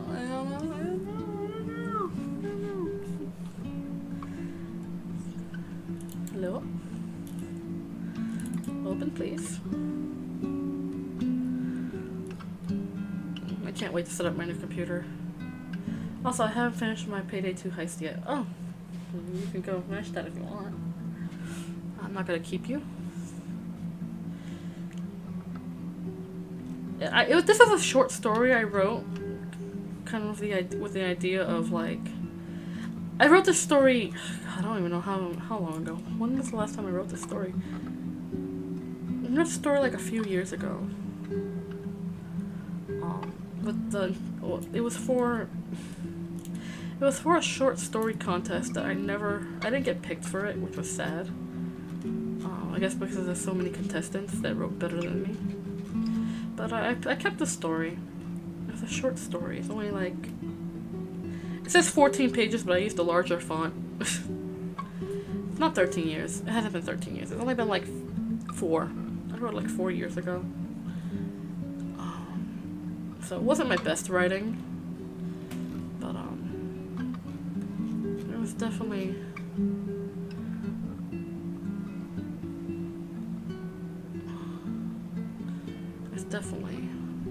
it's definitely something I kind of wrote on the fly.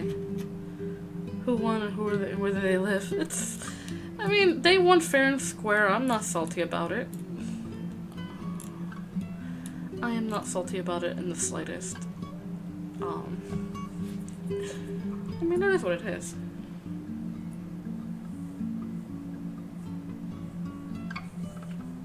But I'll happily read it for you guys. Hold on, let me get comfortable here. It was called Living Dolls. By me. I wrote it. I did the writing. I wrote it. Again, not my best writing, because I kind of just doled it out for shits and giggles, but whatever. I was walking through the woods somewhere out towards the countryside. I had just come from college and decided, why not go on a cross-country backpacking tour? It was a good idea until recently. It seems that I've gotten lost. It seems to happen a lot to me as of late. Well, it's my choice to go backpacking across the country, so it's to be expected. As I traveled farther into the woods, I found this old, decrepit house. I thought maybe someone's living there. So, of course, I went to see if I could get some direction out of the forest.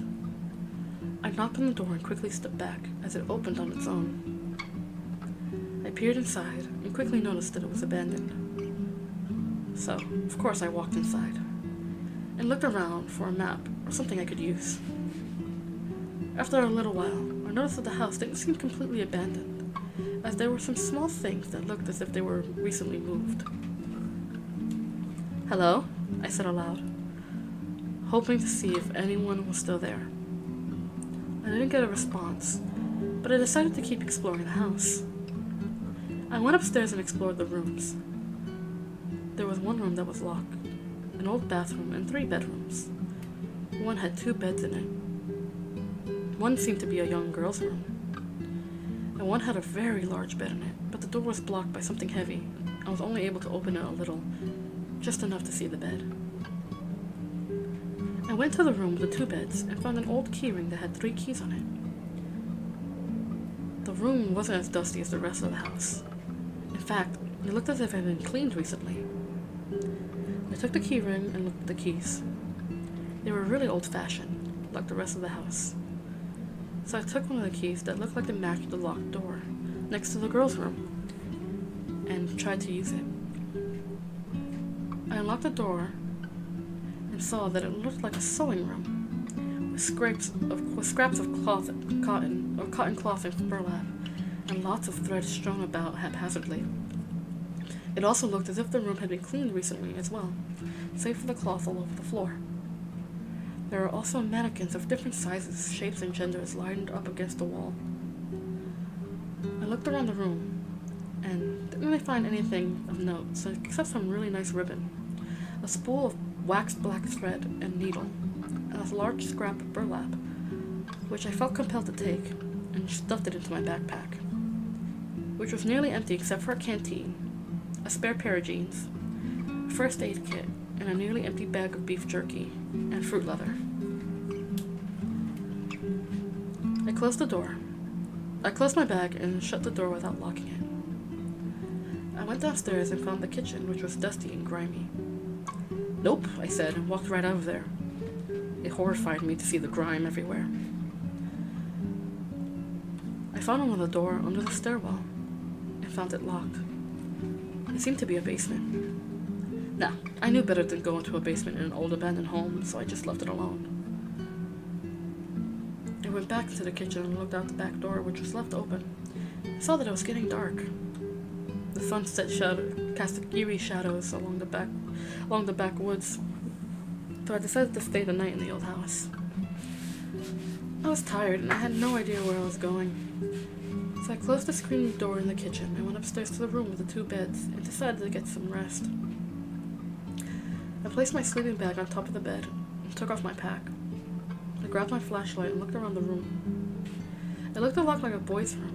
There were large bookshelves with intact books on them. I absentmindedly grabbed a book and rifled through it, taking in the musty smell of the old book.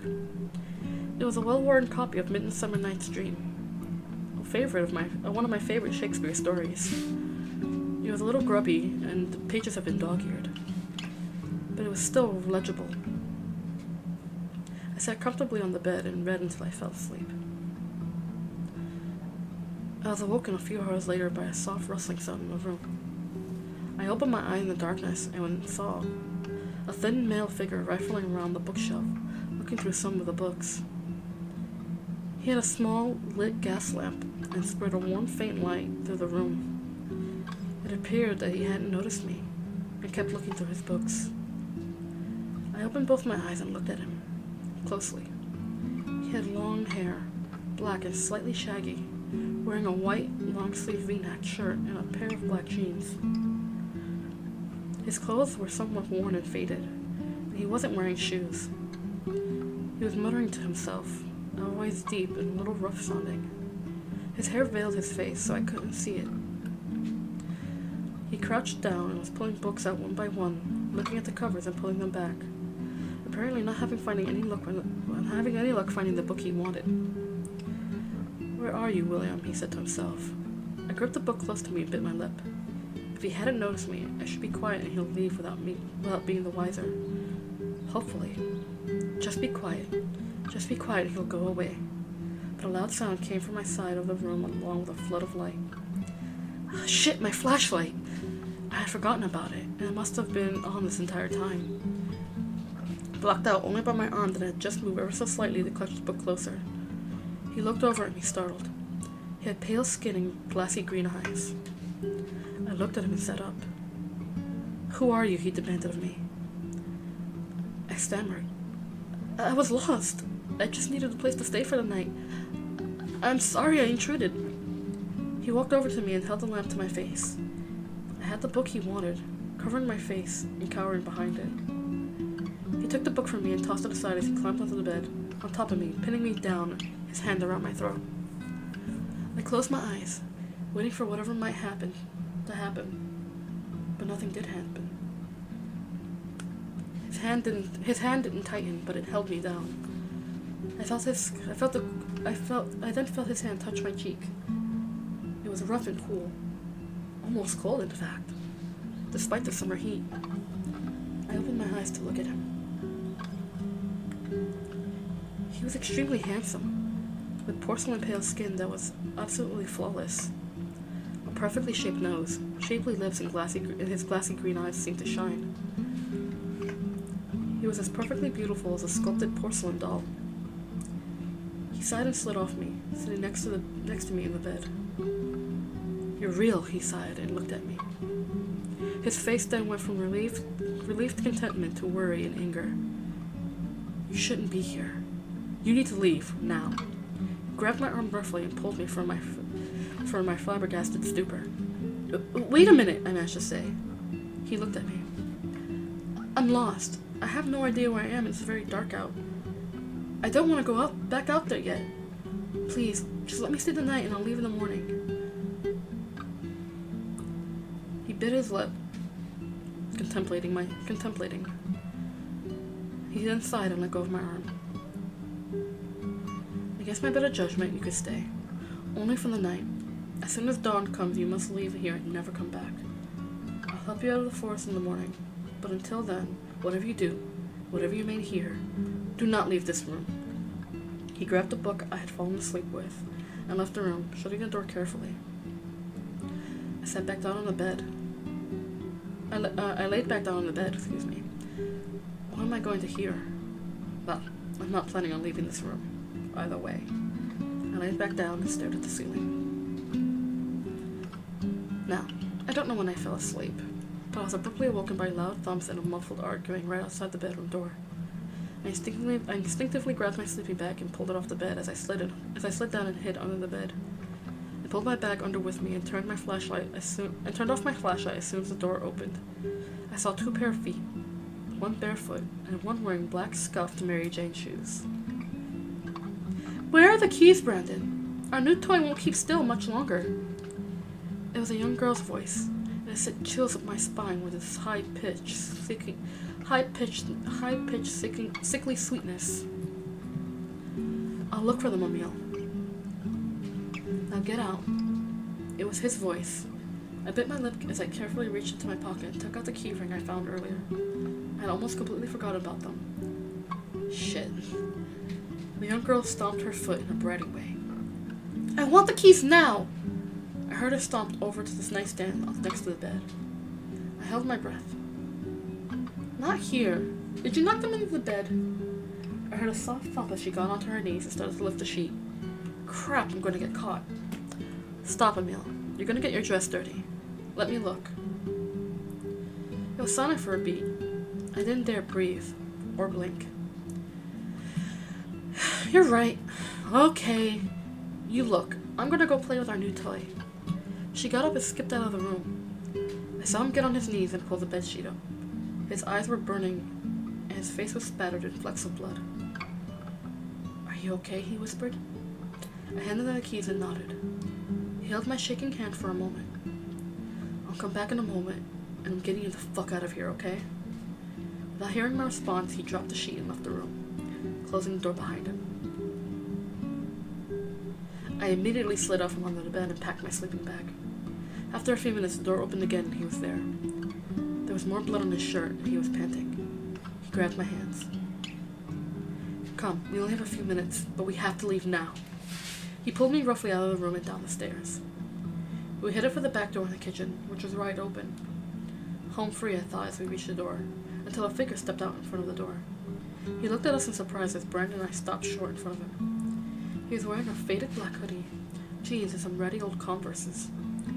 His face was pale and dirty, and he had green eyes just like Brandon, but his face was peakier and pinched, rat-like. He looked at us for a moment and broke down into a large, creepy grin. Well, looky what we have here. You're holding out on us, aren't you, bro? Emil! Brandon has a new toy that he won't share with us. He wrapped his arm around me, and turned as the girl called Emil came up behind us. She looked like a porcelain doll, with bright green eyes and pale skin and golden ringlets under a bonnet. She wore a blue frilly dress with pale beige ruffles and lace stockings that were torn in places. She was covered in blood and holding a harvesting scythe in her left hand and a freshly severed arm in her right. Aw, big brother, I didn't know you had a new toy. Are you going to share with us? She smiled sweetly at me and tilted her head. Brandon growled possessively. No, she's my toy. I'm taking her out of here so I can play with her. Play with your own toy. He held me tighter, hurting me with his grip. Emil frowned softly. That's not fair, big brother. My toy just broke. She threw the severed arm at my feet. I jumped backwards, disgusted as the blood spattered against my boots. I gotta get the fuck out of here. I looked up at Brandon. His face was set in a determined grimace.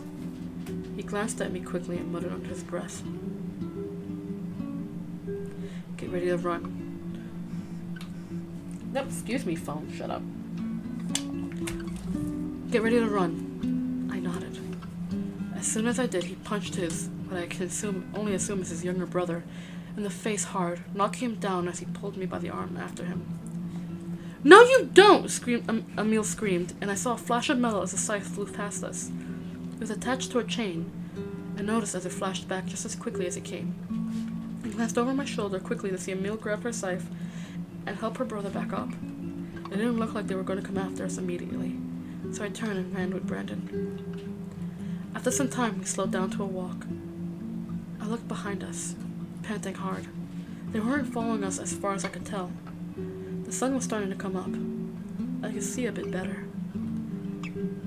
I looked at Brandon. He was crouching down, clutching his left arm.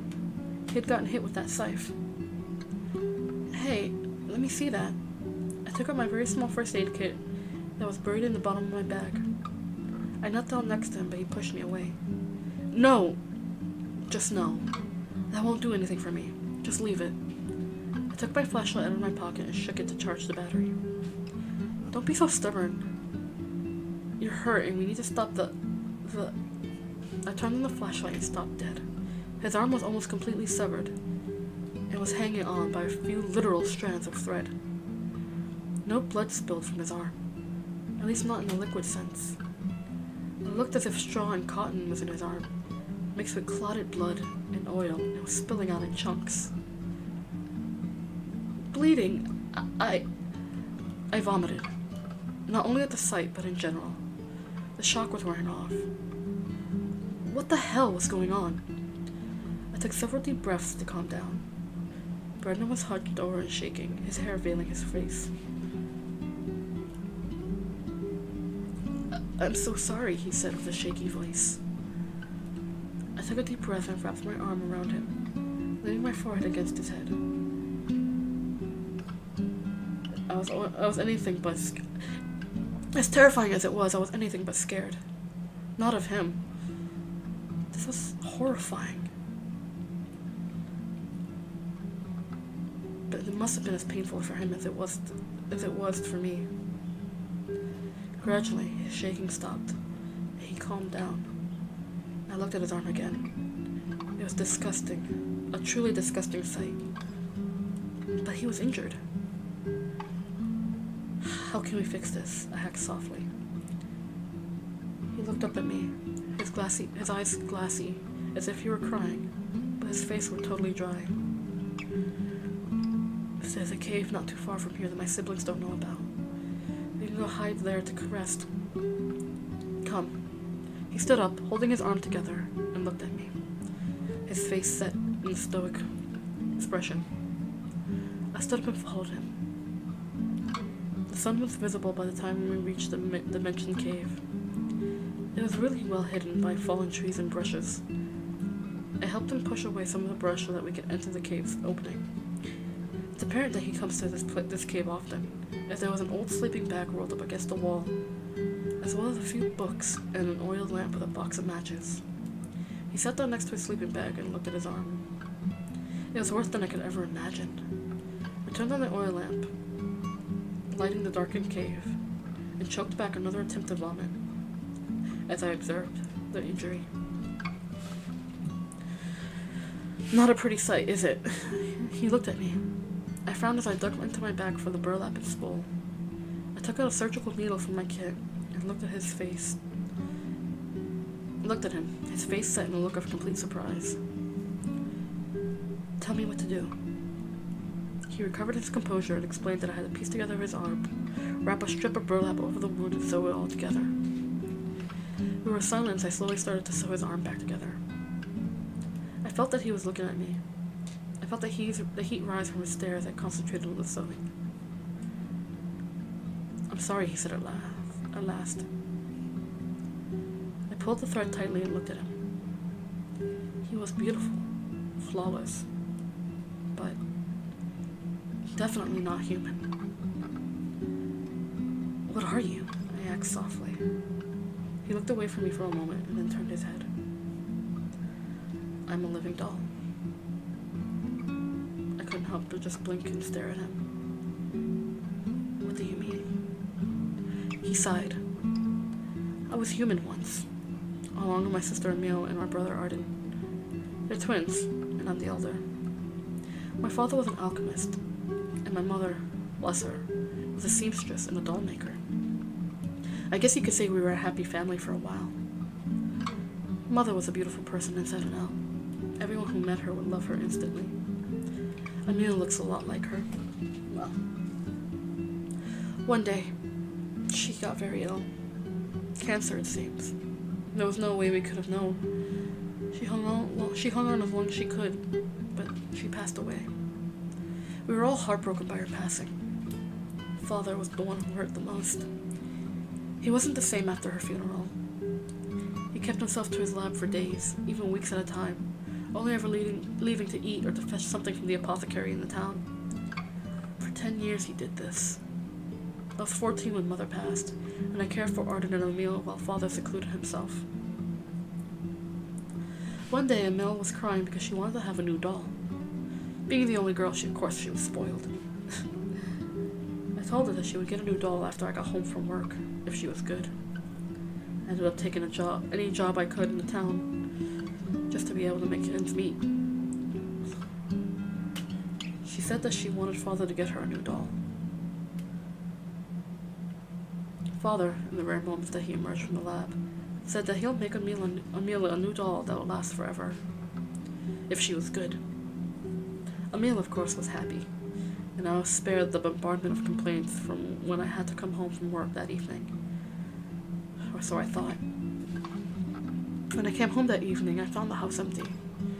It was very strange, because I was usually greeted at the moment I got home with complaints from the twins about silly little things.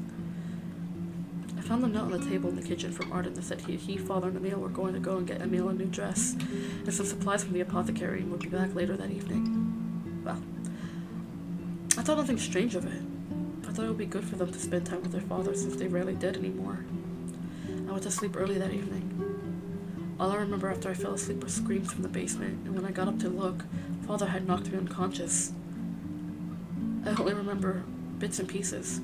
The lab, the twins on a table, blood everywhere, and so much pain. When I had regained consciousness, I wasn't the same anymore. Father and all his madness made us monsters. Living dolls, he called us.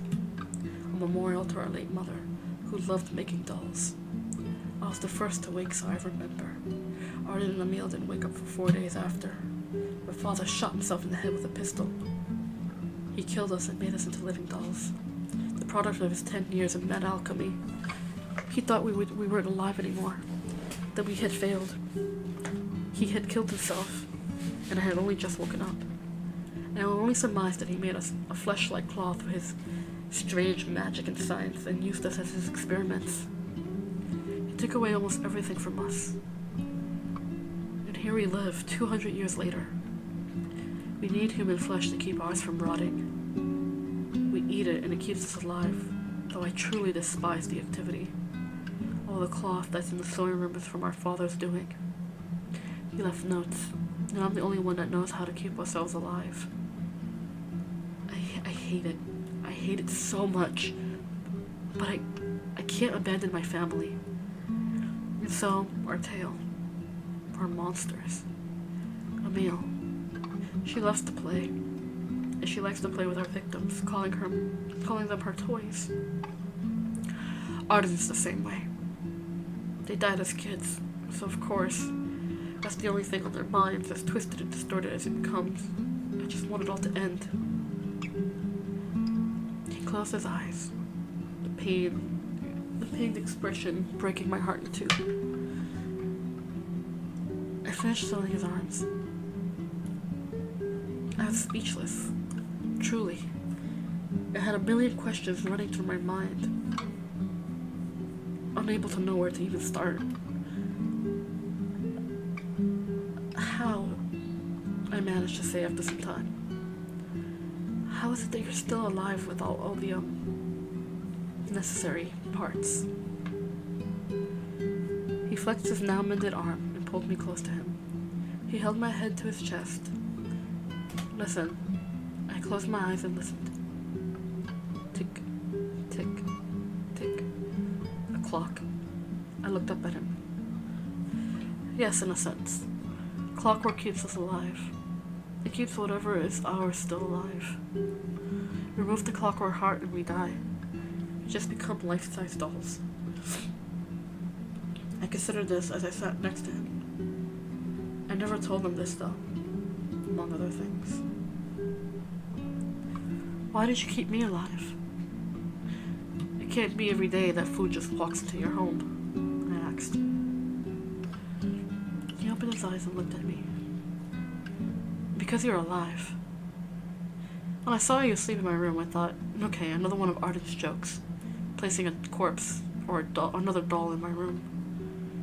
Emil likes to make dolls out of spare parts. I left you alone. Sometimes Arden would try his hand at Father's alchemy and try to bring a scrap dolls alive to scare me. On a few occasions, it worked, kind of, and I had to destroy them. So when I saw that you were very much alive, well, I had to see if you were a doll or not. Scrap dolls are cold and dead, much like zombies running on temporary magic. And I felt your warmth, your heartbeat, your pulse. I was so happy to see a living person that I could have cried in relief. As soon as it struck me that you were, well, very much alive and well and alone in my room, I had to get you out. Emil had gone to search for her latest toy, and I was the one who stayed behind to get things ready. I wanted to get you out of there before they had returned, but you begged me to let you stay the night. At first, I thought it no harm, as the twins usually didn't get their toy until close to dawn. When they came home early, I was scared. I told you before, I hate having to kill to survive, and I wanted you to live while you had the chance to do so. I blushed slightly at this. It was a kind consideration, all things considered. Thank you. I am alive because of you. I need to get out of this forest. I'll help you. The twins aren't going to come here, so you can rest until midday. They sleep at that time anyway. He closed his eyes and laid his head on my chest. Just let me lay here. I missed this sound. He closed his eyes and rested. I laid my head back and thought for a while. This was fucked up. I felt so bad for Brandon and his siblings. He's the only sane one, and I wish I could help him. His siblings, they're insane.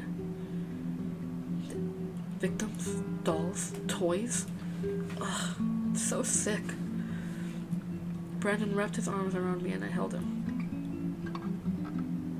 I meditated in this quiet, only hearing the quiet breeze and soft rustling of the brush and trees. It was quiet for a long time. I hadn't noticed until it was too late, the sound of a jingling chain. I opened my eyes to see Emil and Arden. "Hi," was all they said after I was struck unconscious. It was blurry as I opened my eyes. I was in some sort of dimly lit room. The smell was acrid and powerful, like ammonia and rotting meat. What the hell? What was that? I blinked a few times and heard garbled screams and arguing and laughing. I shook my head, which was immensely painful. I blinked again. Everything was starting to come into focus. I was in some sort of cage, and it was littered with cloth and what looks like small bits of rotting meat. Flies and maggots were coming out of that bit. It felt disgusting. I looked around. There was a largely empty containment capsule lined up against the wall. A large operating table in the center of the room. Saws and knives of all shapes and styles were strewn about the table and bloodied. There were beakers and containers filled with strange liquids next to the table, along with rolls of burlap and cotton cloth. Jars of pickled and embalmed body parts were lined up on shelves along with old books, cobwebbed and dusty. I looked around some more and found Brandon tied up in chains to a chair next to the cage I was in. He was awake, but he looked down, his face once again veiled by his hair. I didn't see the twins anywhere, so I tentatively reached out and touched Brandon's leg. His head tilted slightly in my direction, and I heard a faint sigh. You're awake. Thank God. He was relieved. His voice was raspy and rough, like he was screaming or straining himself. Are you okay? Let me see you. He turned his head away from me. No, I can't. Ooh, looky, who's awake? Emil had come into the lab with Arden. She was bouncing around happily, and he was smiling his disturbing rat smile. She crouched down next to me and smiled sweetly. Big Brother really, really likes you, you know. He fought really hard to get you when Artie kicked you in the face. But when I threatened to cut your pretty little neck, he submitted. Since he likes you so much, I think we're gonna make you just like us so we can all play together. Would you like that? Fuck you, I said. I don't want to be like you fucking psycho bitch. I spat in her face. She jumped away and wiped her face, a look of pure rage set on those delicate features. How dare you! She kicked my cage with amazing force, and I was knocked back into a wall. Stop it, Emil! Brandon yelled. I shook my head. Ow! Emil threw something in front of me with a large splat. It looked like a mask, until I realized it was fleshy and bloodied. It was a skinned face. Oh God! I jumped back. Emil and Arden were laughing. You know whose face is that, you dumb bitch? That's Brandon's pretty little face. Oh, you wouldn't like him so much now. Arden said while howling with laughter. Despite everything, I looked at it more closely. Oh God, it was Brandon's face. I looked over at him and he turned his head away from me. Arden kicked his chair and held him by his hair, holding his face up to me. Look at your pretty hero now. I couldn't look away. His face, oh my God, his face was horrid and distorted. Across his mouth, from ear to ear, was stitched up into a horrible smile. His skin looked like raw meat being held up by a burlap membrane, seeping with blood, and there were staples and stitches all over his face and neck.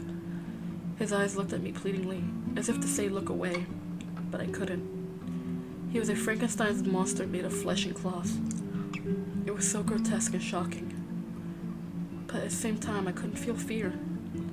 Brendan said he wouldn't hurt me, and I believed him. Arden dropped him and kicked him in the stomach hard. Brendan didn't make a sound. He just looked away, ashamed. We'll give you two some time to say your farewells. Artie and I are going to get ready for our fun. They left the lab, laughing. Brendan simply laid there, sobbing. I looked at him, tears running down my face. Brandon? I reached out for him and touched his shoulder.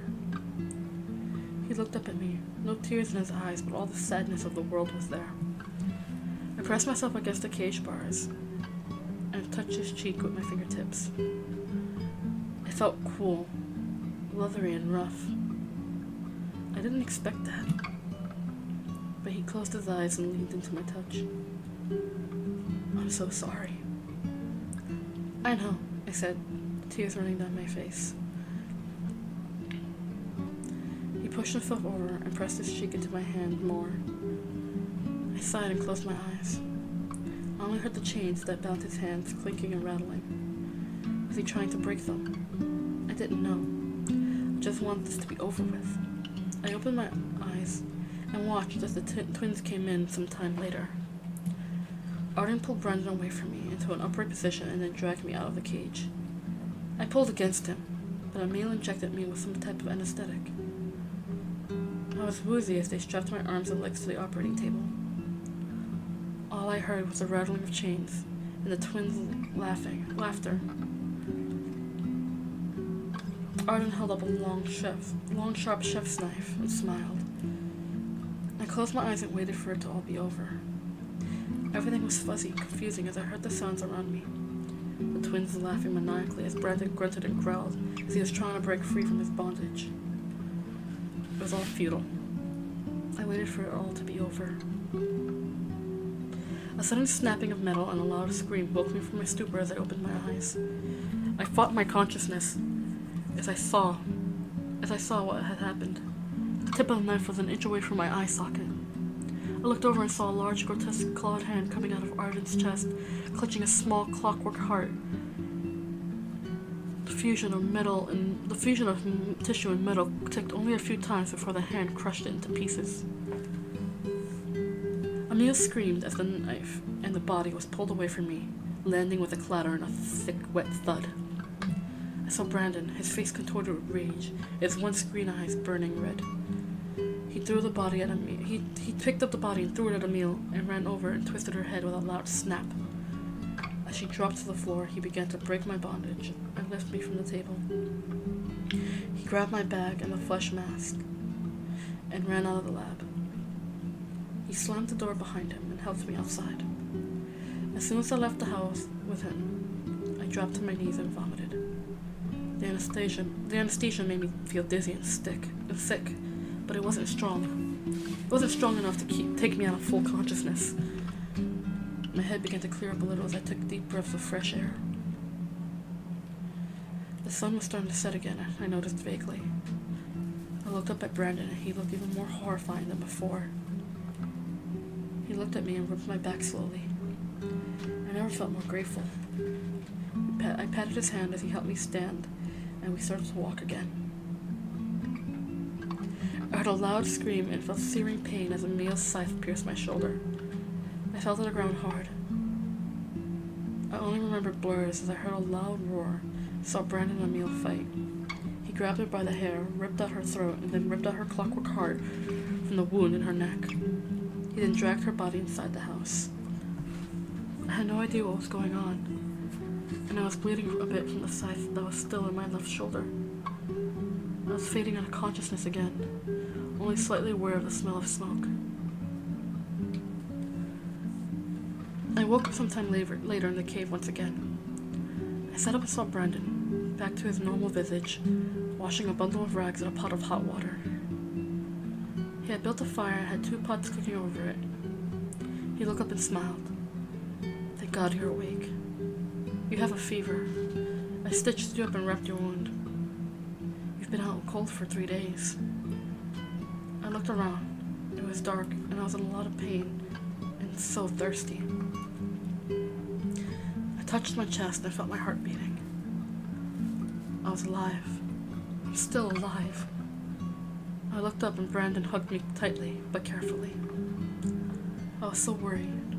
He sobbed and I wrapped my good arm around him. It was over. He would be showing me the way to the closest town in the morning. I ate the thin stew that he made. A fish stew. It was very good. He cleaned my wound and we rested at night. His arms wrapped around me and his head on my chest, listening to my heartbeat. Epilogue. Why don't you come with me, I said as we walked through the forest.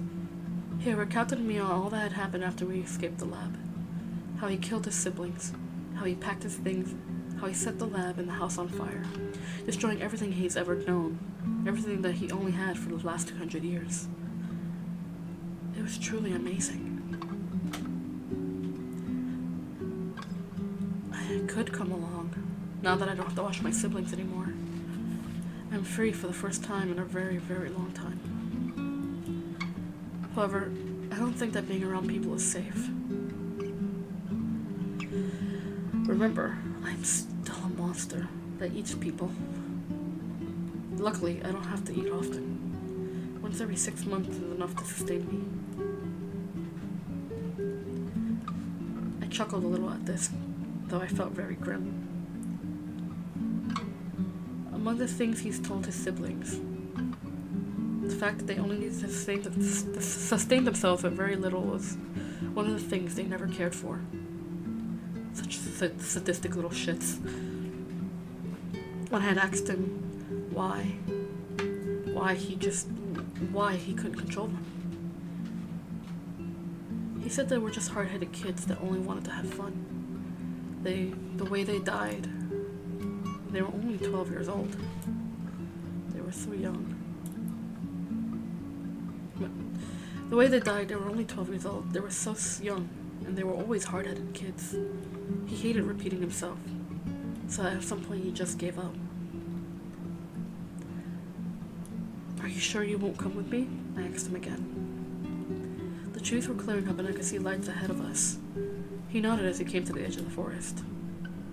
I held his hand and smiled. I'm going to miss you. He leaned over and kissed my forehead. I'll miss you too. I'm sure we'll meet again soon. I squeezed his hand and let it go, walking down to the town. I glanced back over my shoulder, but he was gone. I waved at the forest and heard a faint chuckle coming from among the trees. It's been 5 years since that incident, and I've never told anyone about this. It was my little secret, my little adventure. No one would believe a 20-year-old runaway anyway. When I had gotten into town, there was news about a large fire that happened in the middle of the woods and how it mysteriously started. I went to a hospital to get my wound treated properly. Afterwards, I continued my little journey across the states, which wasn't as eventful as my adventure in the forest. I learned to drive and went back to that small town, feeling nostalgic about my backpacking path. I had a stable job now, and it took some time off to drive to that small town. Nothing much has changed. I drove to the edge of the wood and grabbed my new backpack, my old flashlight, and a few books, along with a newer copy of A Midsummer's Night's Dream that I bought recently, and headed to the familiar path of the woods. It didn't take me long to find the cave again, a few hours at most. Brush got thicker, but it was still there. I turned on my flashlight and pushed the brush aside. The cave was as neat as ever. A new sleeping bag was there, as well as an LED lantern and a few more books. He wasn't there, though. It seemed that he hadn't been for a while. I sighed and shrugged off my backpack and took out my books. I sat comfortably against the wall of the cave and turned on the lantern, a bit surprised that it still had working batteries. I started to read the book aloud, letting the words of Shakespeare fill the empty cave with fairies and flowers and fools in love. As I reached the ending of the story, I felt my loneliness disappear as I quoted Puck's iconic words. If we shadows have offended, think but this and all is mended, that you have but stumbled here, while these visions did appear, and this weak idle theme, nor more yielding but a dream. Gentiles do not reprehend, and I, as I am an honest Puck, if we have unlearned luck, now scrape to the serpent's tongue, we will make amends ere long. I paused as I heard a familiar voice at the entrance of the cave. I turned to see a familiar tall figure, same pale skin, same brilliant glass green eyes, black hair, perhaps a little longer, and a wonderful smile graced his lips. As he spoke along with me, he slowly entered the cave. Else the Puck a liar called. He came closer. So good night unto you all. He knelt down close to me. Give me your hand if we be friends. He took hold of my hands and gazed into my eyes. He smiled and leaned close to me, our lips barely touching. I closed my eyes as he whispered, "A robin shall restore amends." I felt the coolness of his skin, that feeling that still enveloped me with gratefulness and joy as it did 5 years ago. Welcome back, my heart. The end. And there you go. That's one of my original stories. It's not great. It's definitely really, really, really rough because it's like an old story I basically shat out. Hi, Dark Shadow. So I didn't get to say hi because I was in the reading groove. Hello. And but yeah, that's my little story. That's my own original work from like forever ago. Nice. It's okay. I give it a solid 5 out of 10. It's not my best writing, but you know. Like I said, it was a little something I just knocked out for a little story writing contest years ago, and while I didn't win, I still feel proud of it. Anywho, that was my little story. A little surprise bonus for you guys. But thank you guys so much for being here. Thanks so much for hanging out with me. And thanks so much for being patient and listening to my mediocre story. So Thursday will be more art stream. We'll make some more Pokemon fusions because they are just so cute and I just cannot wait to draw them all. I have 2 that I have my eye on that I want to draw again for the art stream, so keep a lookout for that. And remember, hug your friends, tell someone you love them, and be a force for good in the world, because goodness knows the world needs more goodness. Have a wonderful rest of your day, morning, afternoon, night, whatever time it may be, and have a wonderful Wednesday. And I will see you guys on Thursday for more of the art stream. I love you guys. I'll be seeing y'all. Bye.